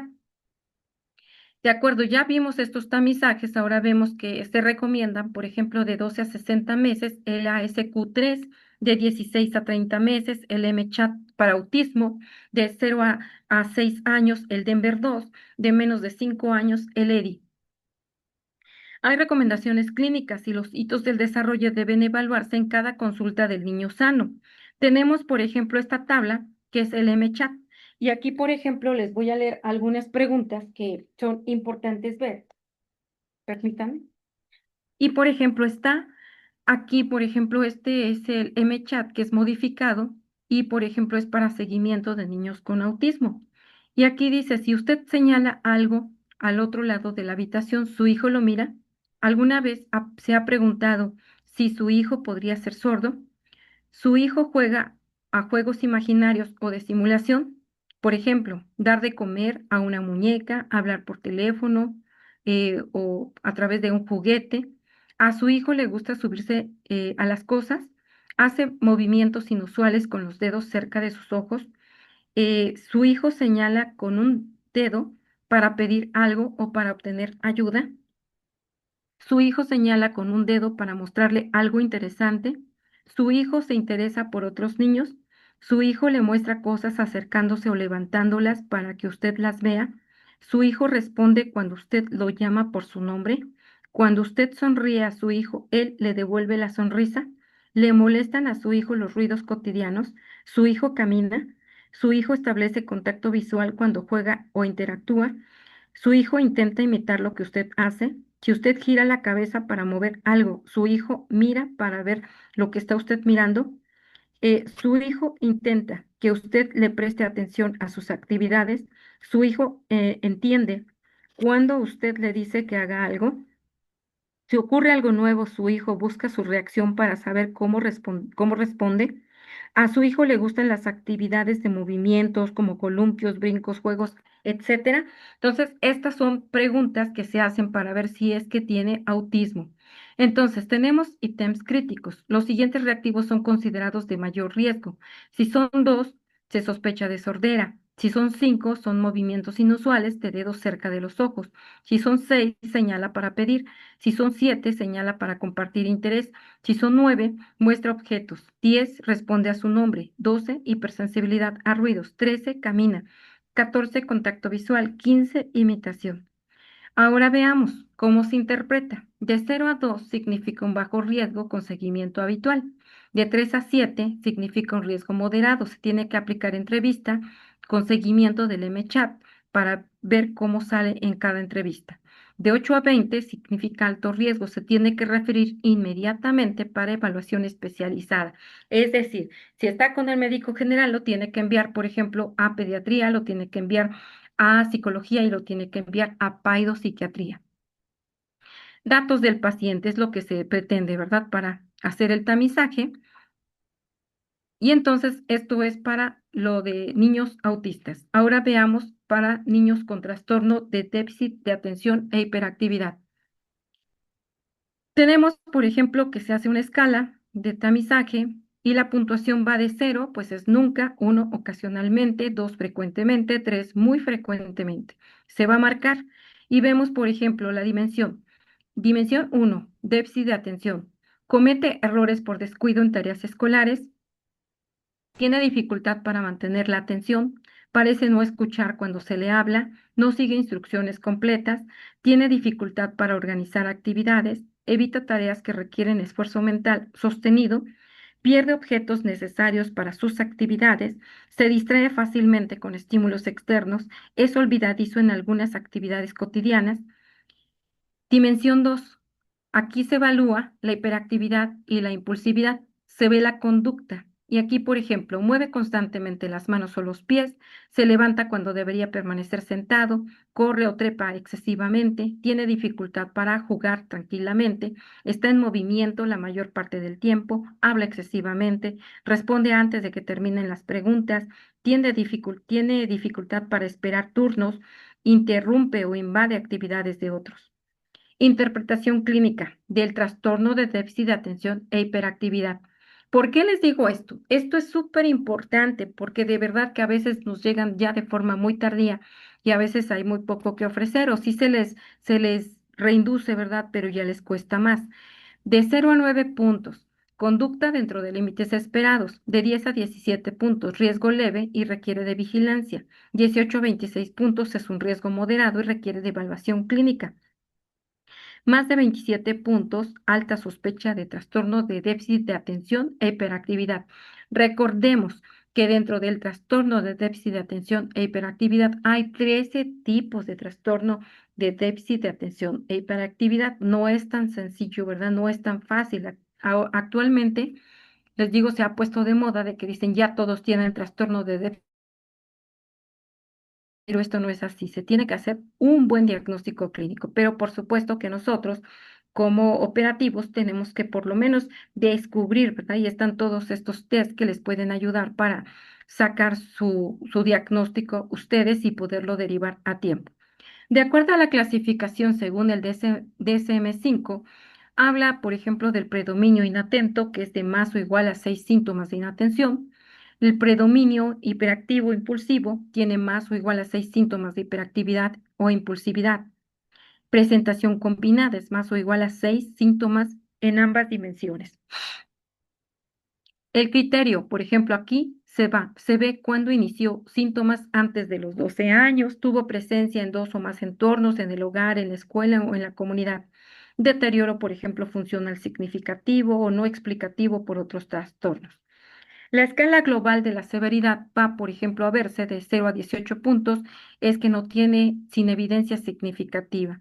De 19 a 36 puntos es leve, de 37 a 45 es moderado, de 46 a 54 puntos es grave. Así es como se cataloga. En conclusión, vemos que se requiere de referencia a neuropediatría y psiquiatría o psiquiatría infantil, como quieran decirle, ¿verdad? Entonces, esto es lo importante de este trastorno de déficit de atención e hiperactividad. ¿Alguna duda? Sí, ¿No? doctora. Sí, Sí, sí, yo sí. dime, Yo dime. sí tengo muchas dudas porque yo tengo Obvio. un hijo con este tipo de déficit. Ok. Este, ah, esta evaluación es para niños menores de 6 años, Sí, sí, sí, nada sí. más. Sí, hay Y otras niños escalas para mayores. adolescentes, sí. Sí, estas no Ah, se las puse, pero esta es solo por el tiempo, por el tiempo. De hecho, lo ajá. van a buscar ustedes. Ok. Qué bueno que hablaste. Entonces, ahorita, sí, porque van a buscar las escalas de adolescentes para trastorno de déficit de atención e hiperactividad. Tiene diferentes tipos de escalas y que se va graduando de acuerdo a la edad. Entonces, eso lo van a buscar, porque les digo que por situaciones del tiempo, ven cómo estamos, entonces, pues le damos los más relevantes Es para lo que, que veo, que sí, vamos así como que a embarradita nada más, porque estos trastornos sí, tienen una gran amplitud de obvio, investigación y de obvio, obvio, información. obvio. Pero es para ¿Qué que otra se cosa le iba queden, a pues, preguntar? se queden con que le encuentren sabor a esto para que ustedes lo vean. Pues sí, sí, porque ya hay, Sí, claro. incluso hay especializaciones en todo esto. Por eso están los psiquiatras, los psicólogos infantiles y demás, pero tienen que seguirse, pues ahora sí que empapando de todo esto, ¿sí? Sí, comentó que habían más de 13 Sí, variantes, son o tres, 13, dijo. 13, 13. 13 variantes. No, hombre, pues ya me sembró la duda en ¿Sí? cuál estará mi hijo. Sí, sí, sí, sí. Y les Ajá. digo que ahorita, pues ahora sí que, pues lo importante es que dicen ya tiene un diagnóstico. Y luego de allí, pues están esas 13 variantes. Entonces, pues también pueden buscarse ese artículo que, bueno, son varios artículos que están en PubMed, están en NSBI, están, por ejemplo, en Medscape o en UpToDate. Todos ellos tienen diferentes artículos que hablan mucho acerca de estos trastornos de déficit de atención e hiperactividad. Ujú. Ok, doctora, muchas gracias. Sí, sí, sí, pero pues también tenemos poco tiempo, entonces pues trato de darles lo más relevante y para que le tomen sabor a esto. Realmente hay mucho, mucho que estudiar y pues nos tardaríamos pues prácticamente hasta un mes completo quizá en ver lo más importante, ¿verdad? Entonces, pues bueno. Vemos entonces que se tiene que hacer recomendación clínica, se tiene que correlacionar con antropometría OMS, con nutrición, con el sueño, con el lenguaje, con la conducta. Esto es valoración clínica integral del paciente pediátrico. Entonces estamos viendo lo que vamos a encontrar y que lo importante va a ser que nosotros, dicen, ya detectamos, ya diagnosticamos en ese momento, encontramos algo que no es normal, hacemos nuestro test y vemos si sale positivo, pues ya vemos dependiendo de en qué momento esté, si es leve, es moderado, es severo, pues se envía inmediatamente a psiquiatría, ¿verdad? Tenemos algunos componentes de esta valoración clínica integral en toda consulta pediátrica en los menores de 5 años. Obvio, aquí faltan los preescolares, faltan, perdón, los escolares, faltan los adolescentes, faltan muchos grupos de edad, pero pues es pediatría. Entonces les doy por eso todo enfocado a los menores de 5 años principalmente. Tenemos entonces que debe evaluar, pues vemos que la antropometría a través de la OMS, peso, talla, índice de masa corporal, perímetro cefálico y los percentiles. Las herramientas que tenemos, las curvas OMS según la edad y el sexo. Los signos de alarma, cruce descendente de percentiles, talla menor de P3, macro o microcefalia. El objetivo clínico pues va a ser detectar las alteraciones del crecimiento. En el desarrollo psicomotor, pues motor grueso, motor fino o cognición. Están los hitos del desarrollo, el ASQ3 que ya los vimos, el Denver 2, los signos de alarma, no sé, de estación o marcha o regresión. Y el objetivo es detectar el retraso del neurodesarrollo. El lenguaje y la socialización pues que debe evaluarse el lenguaje receptivo, expresivo, interacción social. Herramientas, observación clínica, SQ y el MChat que acabamos de ver. Los signos de alarma, no balbuceo, no frases, pobre contacto visual. El objetivo clínico, identificar un trastorno del espectro autista, hipoacusia o retraso del lenguaje. El estado nutricional, que evalúa, pues ingesta, apetito, hábitos alimentarios. Herramientas y criterios, historia dietética, percentiles OMS, los signos de alarma, pérdida ponderal, anemia, selectividad extrema. Objetivos clínicos, detectar malnutrición o trastornos alimentarios.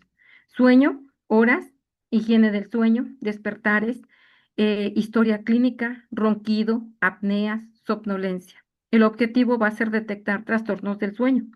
La vacunación, esquema completo, cartilla, cartón vacunal, dosis faltantes, promoción inmunológica. Seguridad infantil, riesgo de accidentes, entrevista dirigida, caídas, intoxicaciones o maltrato infantil y prevención de lesiones, ¿verdad? Es lo que vamos a hacer.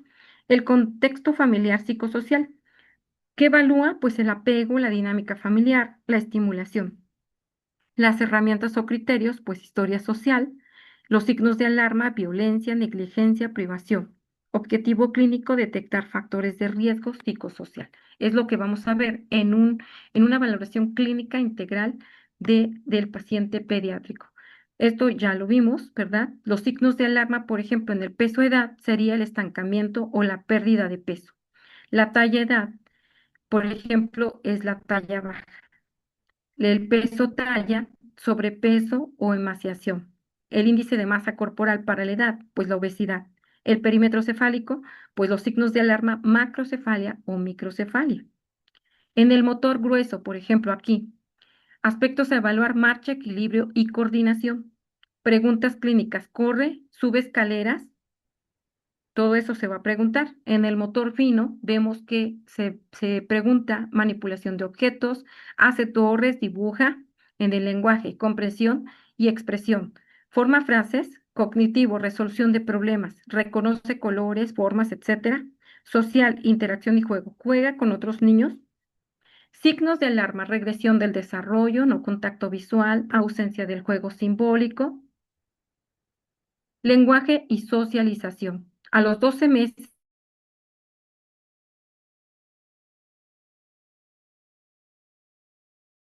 menos de 50 palabras. A los 3 años habla ininteligiblemente. A los 4 a 5 años escasa interacción. Tenemos aspectos sociales como la falta de contacto visual, la respuesta al nombre, el juego imaginativo, la interacción con cuidadores. El aspecto: tipo de alimentación, lactancia, dieta familiar, frecuencia, número de comidas, calidad, si está consumiendo hierro, proteínas o frutas, la hidratación, si consume adecuadamente bien líquidos, deficiencias, puede haber déficit de hierro o vitamina D. Hay signos de alarma nutricional, por ejemplo, selectividad extrema, falta de ganancia de peso, fatiga o palidez, ¿verdad? Así como este pequeño. El sueño pediátrico, quedamos que de 1 a 2 años, de 11 a 14 horas, va a dormir. ¿Qué preguntar? Pues despertares, siestas, si es de que se duerme bien o se despierta frecuentemente o permanece con insomnio. De 3 a 5 años, de 10 a 13 horas va a dormir. ¿Y qué preguntas? ¿Qué preguntamos? Pues rutina nocturna. ¿A qué hora se duerme? ¿Hasta qué hora está viendo televisión? Si lo dejan con el celular o no, es muy importante. Signos de alarma: ronquido frecuente, pausas respiratorias, somnolencia diurna, no puede dormir. ¿Qué es lo que le quita el sueño? Tenemos que evaluar, por ejemplo, la cartilla de vacunación, que si está completa o incompleta, se tienen que ver los refuerzos correspondientes a la edad, los eventos adversos, la fiebre, las alergias, las contraindicaciones temporales o permanentes. ¿Qué objetivo tienen todo esto? Bueno, garantizar la protección contra enfermedades inmunoprevenibles, la seguridad infantil, hogar. La prevención va a ser protectores, enchufes y todo, ¿verdad? Porque los niños, si están muy abajo, hay que vigilar que los niños no vayan a meter los dedos ahí o vayan a meter monedas y vaya a explotar. Todo esto pueden hacer los pequeños. El vehículo, silla de seguridad, ahogamiento, pues se tiene que dar supervisión. En quemaduras, pues una temperatura segura para darle alimentos o bebidas. La intoxicación, por ejemplo, medicamentos bajo llave. Hay personas que dejan sus medicamentos, que del abuelo, de la mamá, del papá, de la mamá, y los dejan a simple vista del pequeño, pues eso es malo. Tienen que elevarlos a un lugar en alto donde el niño no alcance, porque si no, puede el niño tener problemas. Desde que los puede alcanzar, se puede intoxicar con ellos, o incluso a veces por quererlos bajar, se puede caer y lastimar, ¿verdad? Todo esto es prevenible. Pregunta obligatoria: ¿existe el riesgo de violencia o de negligencia en este pequeño? Contexto familiar y psicosocial, por ejemplo, se tiene que evaluar el apego. ¿Hay relación cuidador-niño? O sea, claramente se ve que hay confianza, se ve que hay un buen apego, una buena relación con el cuidador. Estimulación: si lo estimulan a través del juego, a través de la lectura. El ambiente: se vive un estrés familiar, si gritos, insultos, chantajes, todo eso, ¿verdad? Es de riesgo para el pequeño. La escolaridad o cuidadores, por ejemplo, comprensión de cuidado, si es que entiende bien cómo debe ser el cuidado, ¿verdad? La violencia, pues física, psicológica y demás. Entonces, eso podría, por supuesto, retrasar también aspectos del crecimiento y desarrollo en un niño o incluso adolescente. Signos de alarma psicosocial. Puede haber retraso global sin explicación médica, negligencia, ausencia de supervisión, maltrato infantil sospechado. Hay signos de alarma en el menor de 5 años para valoración clínica integral, por ejemplo, crecimiento. Puede haber signos de alarma como la pérdida de percentiles, de acuerdo a la OMS, talla en una menor AP3 y peso en P97. La posible implicación, desnutrición, endocrinopatías, obesidad o enfermedades crónicas. Acción recomendada, valoración pediátrica integral. En el aspecto neurológico puede haber convulsiones, hipotonía, hipertonía, regresión del desarrollo, posible implicación, parálisis cerebral, epilepsia, enfermedades neurometabólicas y la acción recomendada, enviar a neuropediatría. En el motor grueso, no control cefálico a los 4 meses, no se gestación a los 9, no marcha a los 18 meses. Posible implicación, retraso motor, lesión neurológica, acción recomendada, evaluación neurológica. En el motor fino, no pinza a los 12 meses, no manipula objetos. Posible implicación, alteración neurológica o visual. Y la acción recomendada, terapia del desarrollo. ¿Sí? Así es como se clasifica esto. En el lenguaje, por ejemplo, no balbuceo a los 6 meses, no palabras, no emite palabras a los 18 meses, no frases a los 2 años. Posible implicación, hipoacusia, trastorno del espectro autista o retraso del lenguaje. Acción recomendada, audiología, lenguaje, foniatría y demás. Social afectivo, signos de alarma, falta de sonrisa social, pobre contacto visual, aislamiento. Posible implicación clínica, trastorno del espectro autista, evaluación neuroconductual, alimentación, signos de alarma, rechazo persistente, disfagia, vómito recurrente. Posible implicación, enfermedades gastrointestinales o neurológicas. Y la acción recomendada, nutrición o gastropediatría. Aquí también hay que aclarar mucho. Hace poco también me llegó un niño de un año, como de 3 años. Resulta que la mamá todos los días le compraba sus papas con salsa Valentina, todos los días. Y ya desde que empezó el ciclo escolar lo ha tenido así. Todos los días sus papas con salsa Valentina y le pone mayonesa. ¿Qué pasó con ese pequeño? Pues que de repente dejó de comer, tenía un intestino, tenía estreñimiento, tenía un colon irritable. Y bueno, pues ya se le quitó, ¿verdad? Todos los alimentos que le estaba dando la mamá y que no era conveniente. Y con eso mejoró. Le dimos un poco de omeprazol, le dimos un poco de un relajante de músculo liso del tipo butiliocina, mejoró ese pequeño. Y ya actualmente ya no toma medicamentos y ya la mamá mejoró su alimentación. Le quitó mayonesa, le quitó la salsa Valentina, le quitó las fritangas y con eso ha estado mejor. Entonces hay que también preguntar, ¿verdad?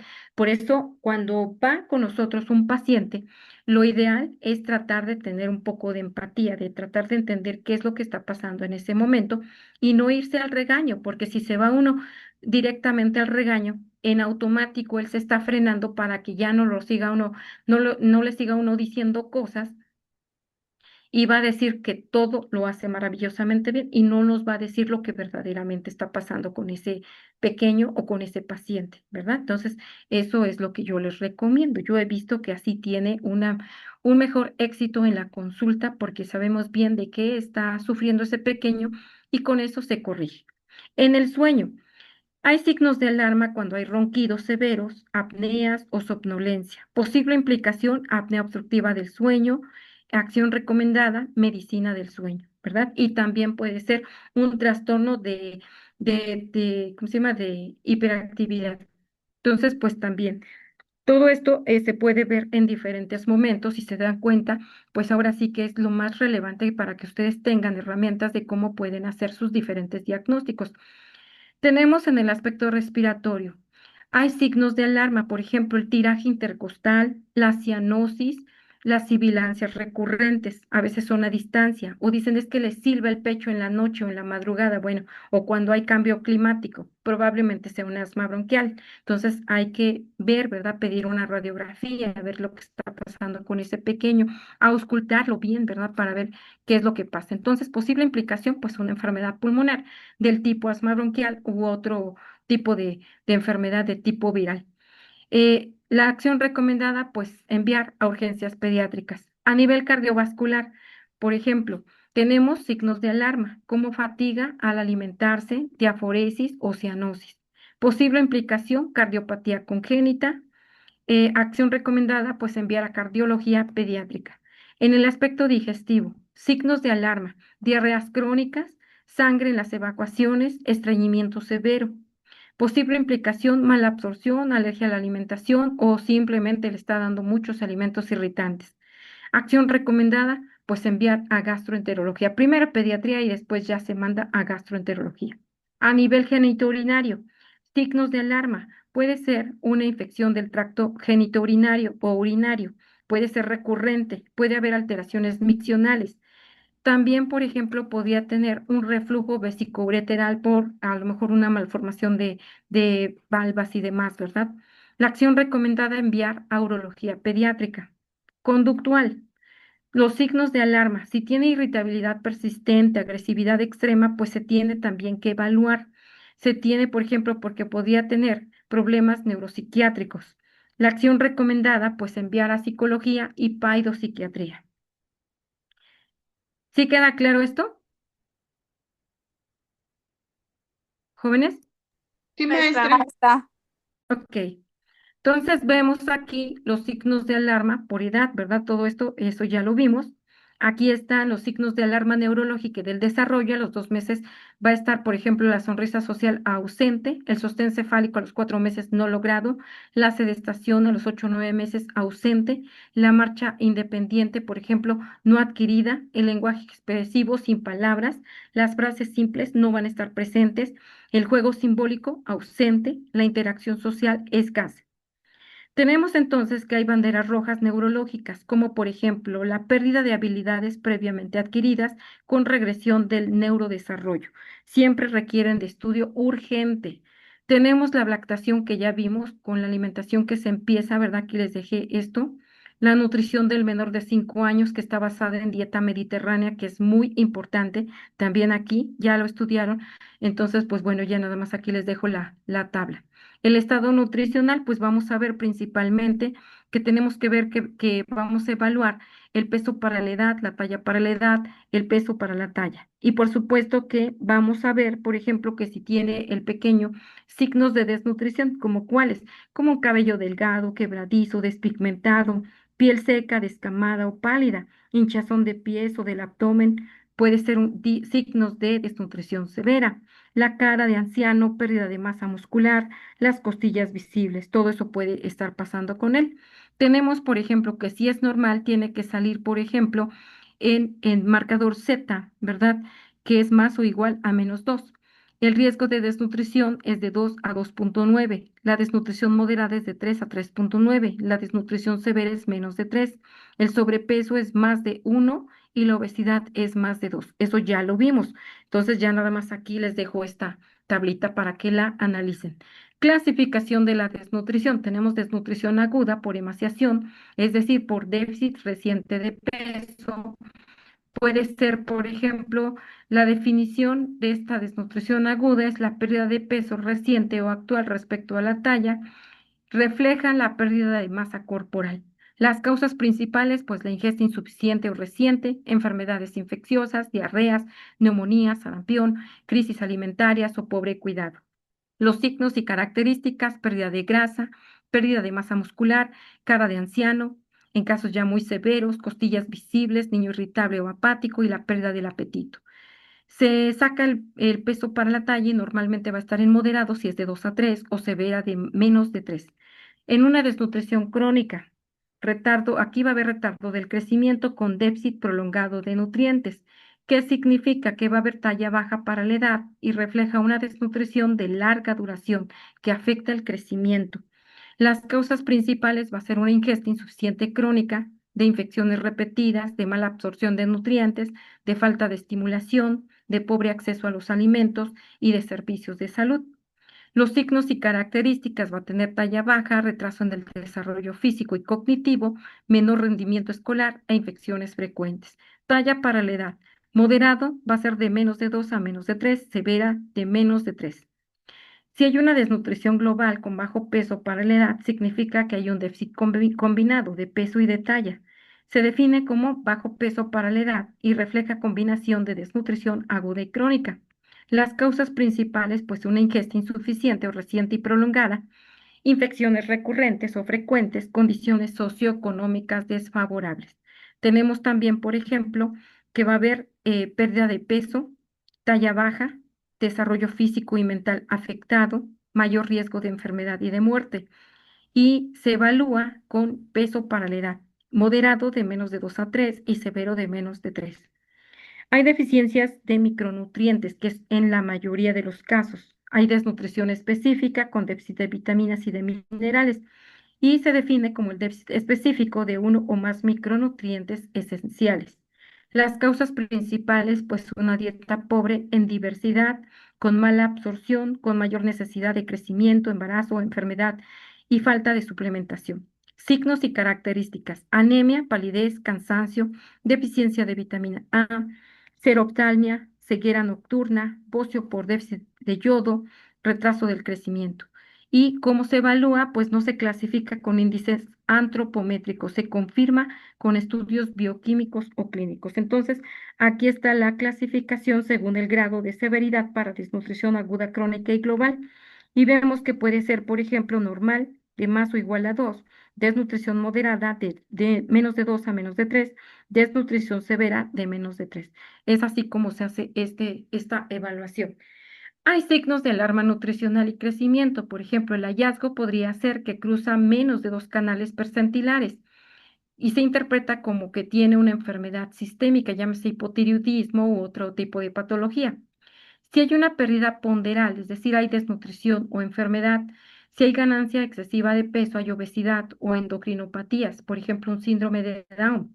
Si hay macrocefalia, por ejemplo, hidrocefalia genérica. Si hay microcefalia, pues infección congénita o neurológica o un dengue, ¿verdad? La talla baja para desproporcionada, por ejemplo, podría tratarse de una endocrinopatía. Entonces, siempre cuando haya este tipo de alteraciones nutricionales y de crecimiento, podríamos sospechar en alguna de estas enfermedades. Tenemos, por ejemplo, alarmas conductuales y psicosociales. Esto ya, ¿verdad? Si no hay contacto visual, sospechamos lo más probable de un trastorno del espectro autista. Si hay falta de respuesta al nombre, también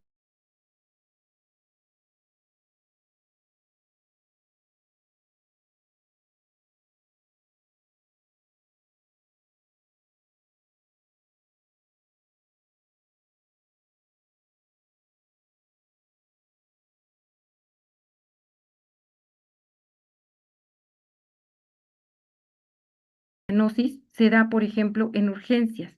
Si hay retraso global del desarrollo, se evalúa en neuropediatría. Si hay sospecha de maltrato, se da protocolo institucional. ¿Alguna duda o preguntas con respecto a esto? Jóvenes, ¿dudas? No, No, Miss, no, Miss. gracias. Ok, Gracias, ok. Enfoque de gracias, valoración Miss. clínica. Ok. De valoración clínica integral del menor de 5 años. Toda consulta pediátrica debe integrar antropometría, OMS, desarrollo psicomotor, lenguaje y socialización, estado nutricional, sueño, vacunación, seguridad infantil, contexto familiar y psicosocial, todo. Regla clínica importante: un solo signo de alarma no siempre implica enfermedad grave. La presencia de múltiples alteraciones simultáneas o de regresión del desarrollo obliga a una evaluación pediátrica integral especializada. Otra vez. Bueno, no sé qué está pasando por ahí, pero bueno, ya no es cosa nuestra. Aquí está el esquema de vacunación esperado para todos los niños y vemos que pues la Cartilla Nacional de Vacunación es un documento oficial utilizado para registrar y para dar seguimiento a las acciones de promoción, de prevención y de control de enfermedades a lo largo de la vida de un paciente. Tenemos que los objetivos de esta Cartilla Nacional de Vacunación van a ser registrar vacunas aplicadas, verificar esquemas completos, facilitar el seguimiento de atención preventiva, promover continuidad en la atención. La información contenida son datos de identificación, registro de vacunas, evaluaciones nutricionales, detección de enfermedades. La importancia para el personal de salud es verificación de esquemas, identificación de dosis pendientes, planeación de vacunación de rescate. Tenemos que esto tiene importancia para el personal de salud. Por ejemplo, toda vacuna aplicada debe registrarse inmediatamente en la Cartilla Nacional de Vacunación. Tenemos esquema de vacunación del menor de 1 año, recién nacido BCG, recién nacido hepatitis B, 2 meses hexavalente acelular, 2 meses rotavirus, 2 meses neumocóxica conjugada, 4 meses hexavalente acelular, 4 meses rotavirus, 6 meses hexavalente acelular, 6 meses influenza estacional. Los objetivos van a ser prevenir tuberculosis grave como la tuberculosis meningia, prevenir hepatitis, proteger contra poliomielitis, prevenir tos, tosferina, tétanos, difteria, disminuir enfermedades neumocóxicas invasivas y prevenir, por supuesto, gastroenteritis por rotavirus. La importancia de esto es que el primer año de vida representa el periodo de mayor vulnerabilidad para enfermedades prevenibles por vacunación. Las vacunas aplicadas durante este primer año BCG pues nos va a proteger contra meningitis tuberculosa y tuberculosis miliar. La protección otorgada por las vacunas como hepatitis B pues protege contra hepatitis crónica, cirrosis hepática y carcinoma hepatocelular. Hexavalente acelular protege contra difteria, tosferina, tétanos, poliomielitis, hepatitis B o infecciones por HIV. Digo H y B. Rotavirus protege contra gastroenteritis grave, deshidratación severa. Neumocóxica conjugada protege contra neumonía, meningitis y sepsis. Tenemos el esquema de vacunación de 1 año. Aquí están las dosis, ¿verdad? Esto ya lo dejamos así. Las competencias de enfermería, verificación de la cadena de frío, aplicación segura de vacunas simultáneamente, identificación del ESAVI, registro de cartilla nacional de vacunación, educación a padres y cuidadores, y los objetivos de esto va a ser consolidar la memoria inmunológica en el paciente pediátrico, mantener protección contra enfermedades prevenibles, reducir brotes epidémicos. Enfermedades cubiertas, principalmente sarampión, rubiola, parotiditis, difteria, tosferina, tétanos y poliomielitis. Esquema de vacunación del segundo año. Está, por ejemplo, la triple viral, está la neumocóxica conjugada, que es el refuerzo, está la hexavalente celular y la influenza, que es anual. El aspecto de vigilancia, pues detección de reacciones locales, capacitación a padres, manejo de la fiebre posterior a una vacuna, eh, esquema de vacunación del tercer año. Son de 24 a 35 meses. Se pone influenza estacional de forma anual. La evaluación por enfermería. Verificar esquema completo, identificar esquemas atrasados, aplicar vacunación de rescate. Esquema de vacunación a los 4 años. DPT y de forma anual la influenza. Tenemos, por ejemplo, aquí a los 5 años verificación que tenga el esquema completo. Está la triple viral, ¿verdad? Que puede ser en campaña. Se puede hacer captación por parte de enfermería de rezagados, la búsqueda intencionada de esquemas incompletos o registro nominal. A los 6 años, pues se aplica influenza y triple viral. La responsabilidad del personal de enfermería es revisión de cartilla, estrategias de vacunación escolar, detección de contraindicaciones de la vacuna. Tenemos, por ejemplo, la vacunación del adolescente de 10 a 19 años. Incluye embarazadas, ¿verdad? Porque tenemos a veces niñas de 13 años que se están embarazando o de 12, son muy pequeñas. De 10 años, pues la TD. A los 11 a 16 años, el BPH para niñas y niños según lineamientos vigentes. Embarazadas, perdón, adolescentes, pues el TD. Y cada 10 años de ahí se está vacunando continuamente. La vigilancia especializada, consentimiento informado, educación sexual y reproductiva, cobertura contra BPH y seguimiento del ESAVI. Y esto, pues ya.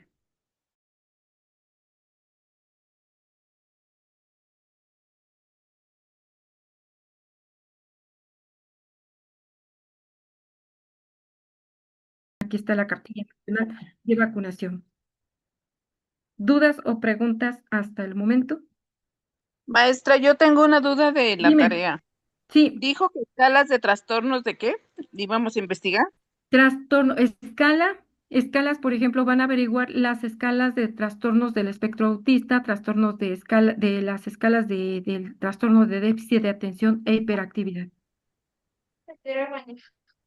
¿Sí? Sí, gracias. Pero de las edades que no vimos, es decir, ustedes van a buscar, ahorita ya vimos hasta los menores de 5 años, entonces van a buscar las escalas que sean de, por ejemplo, de 6 a 9 años, de 10 a 19 años o así, dependiendo de cómo, cada edad tiene su propia evaluación, entonces es lo que quiero que entiendan que esas escalas pues son muchas y se tiene que hacer evaluación y una, por ejemplo, es la que hace el médico general, otra es la que hace la enfermera especialista, otra es la que hace, por ejemplo, el pediatra, pero cada una de ellas, todas son funcionables, todas las podemos utilizar, todas nos sirven para hacer el diagnóstico, pero por supuesto que detectarlo ya estamos haciendo algo o mucho por ese pequeño. Entonces, las tienen que revisar bien.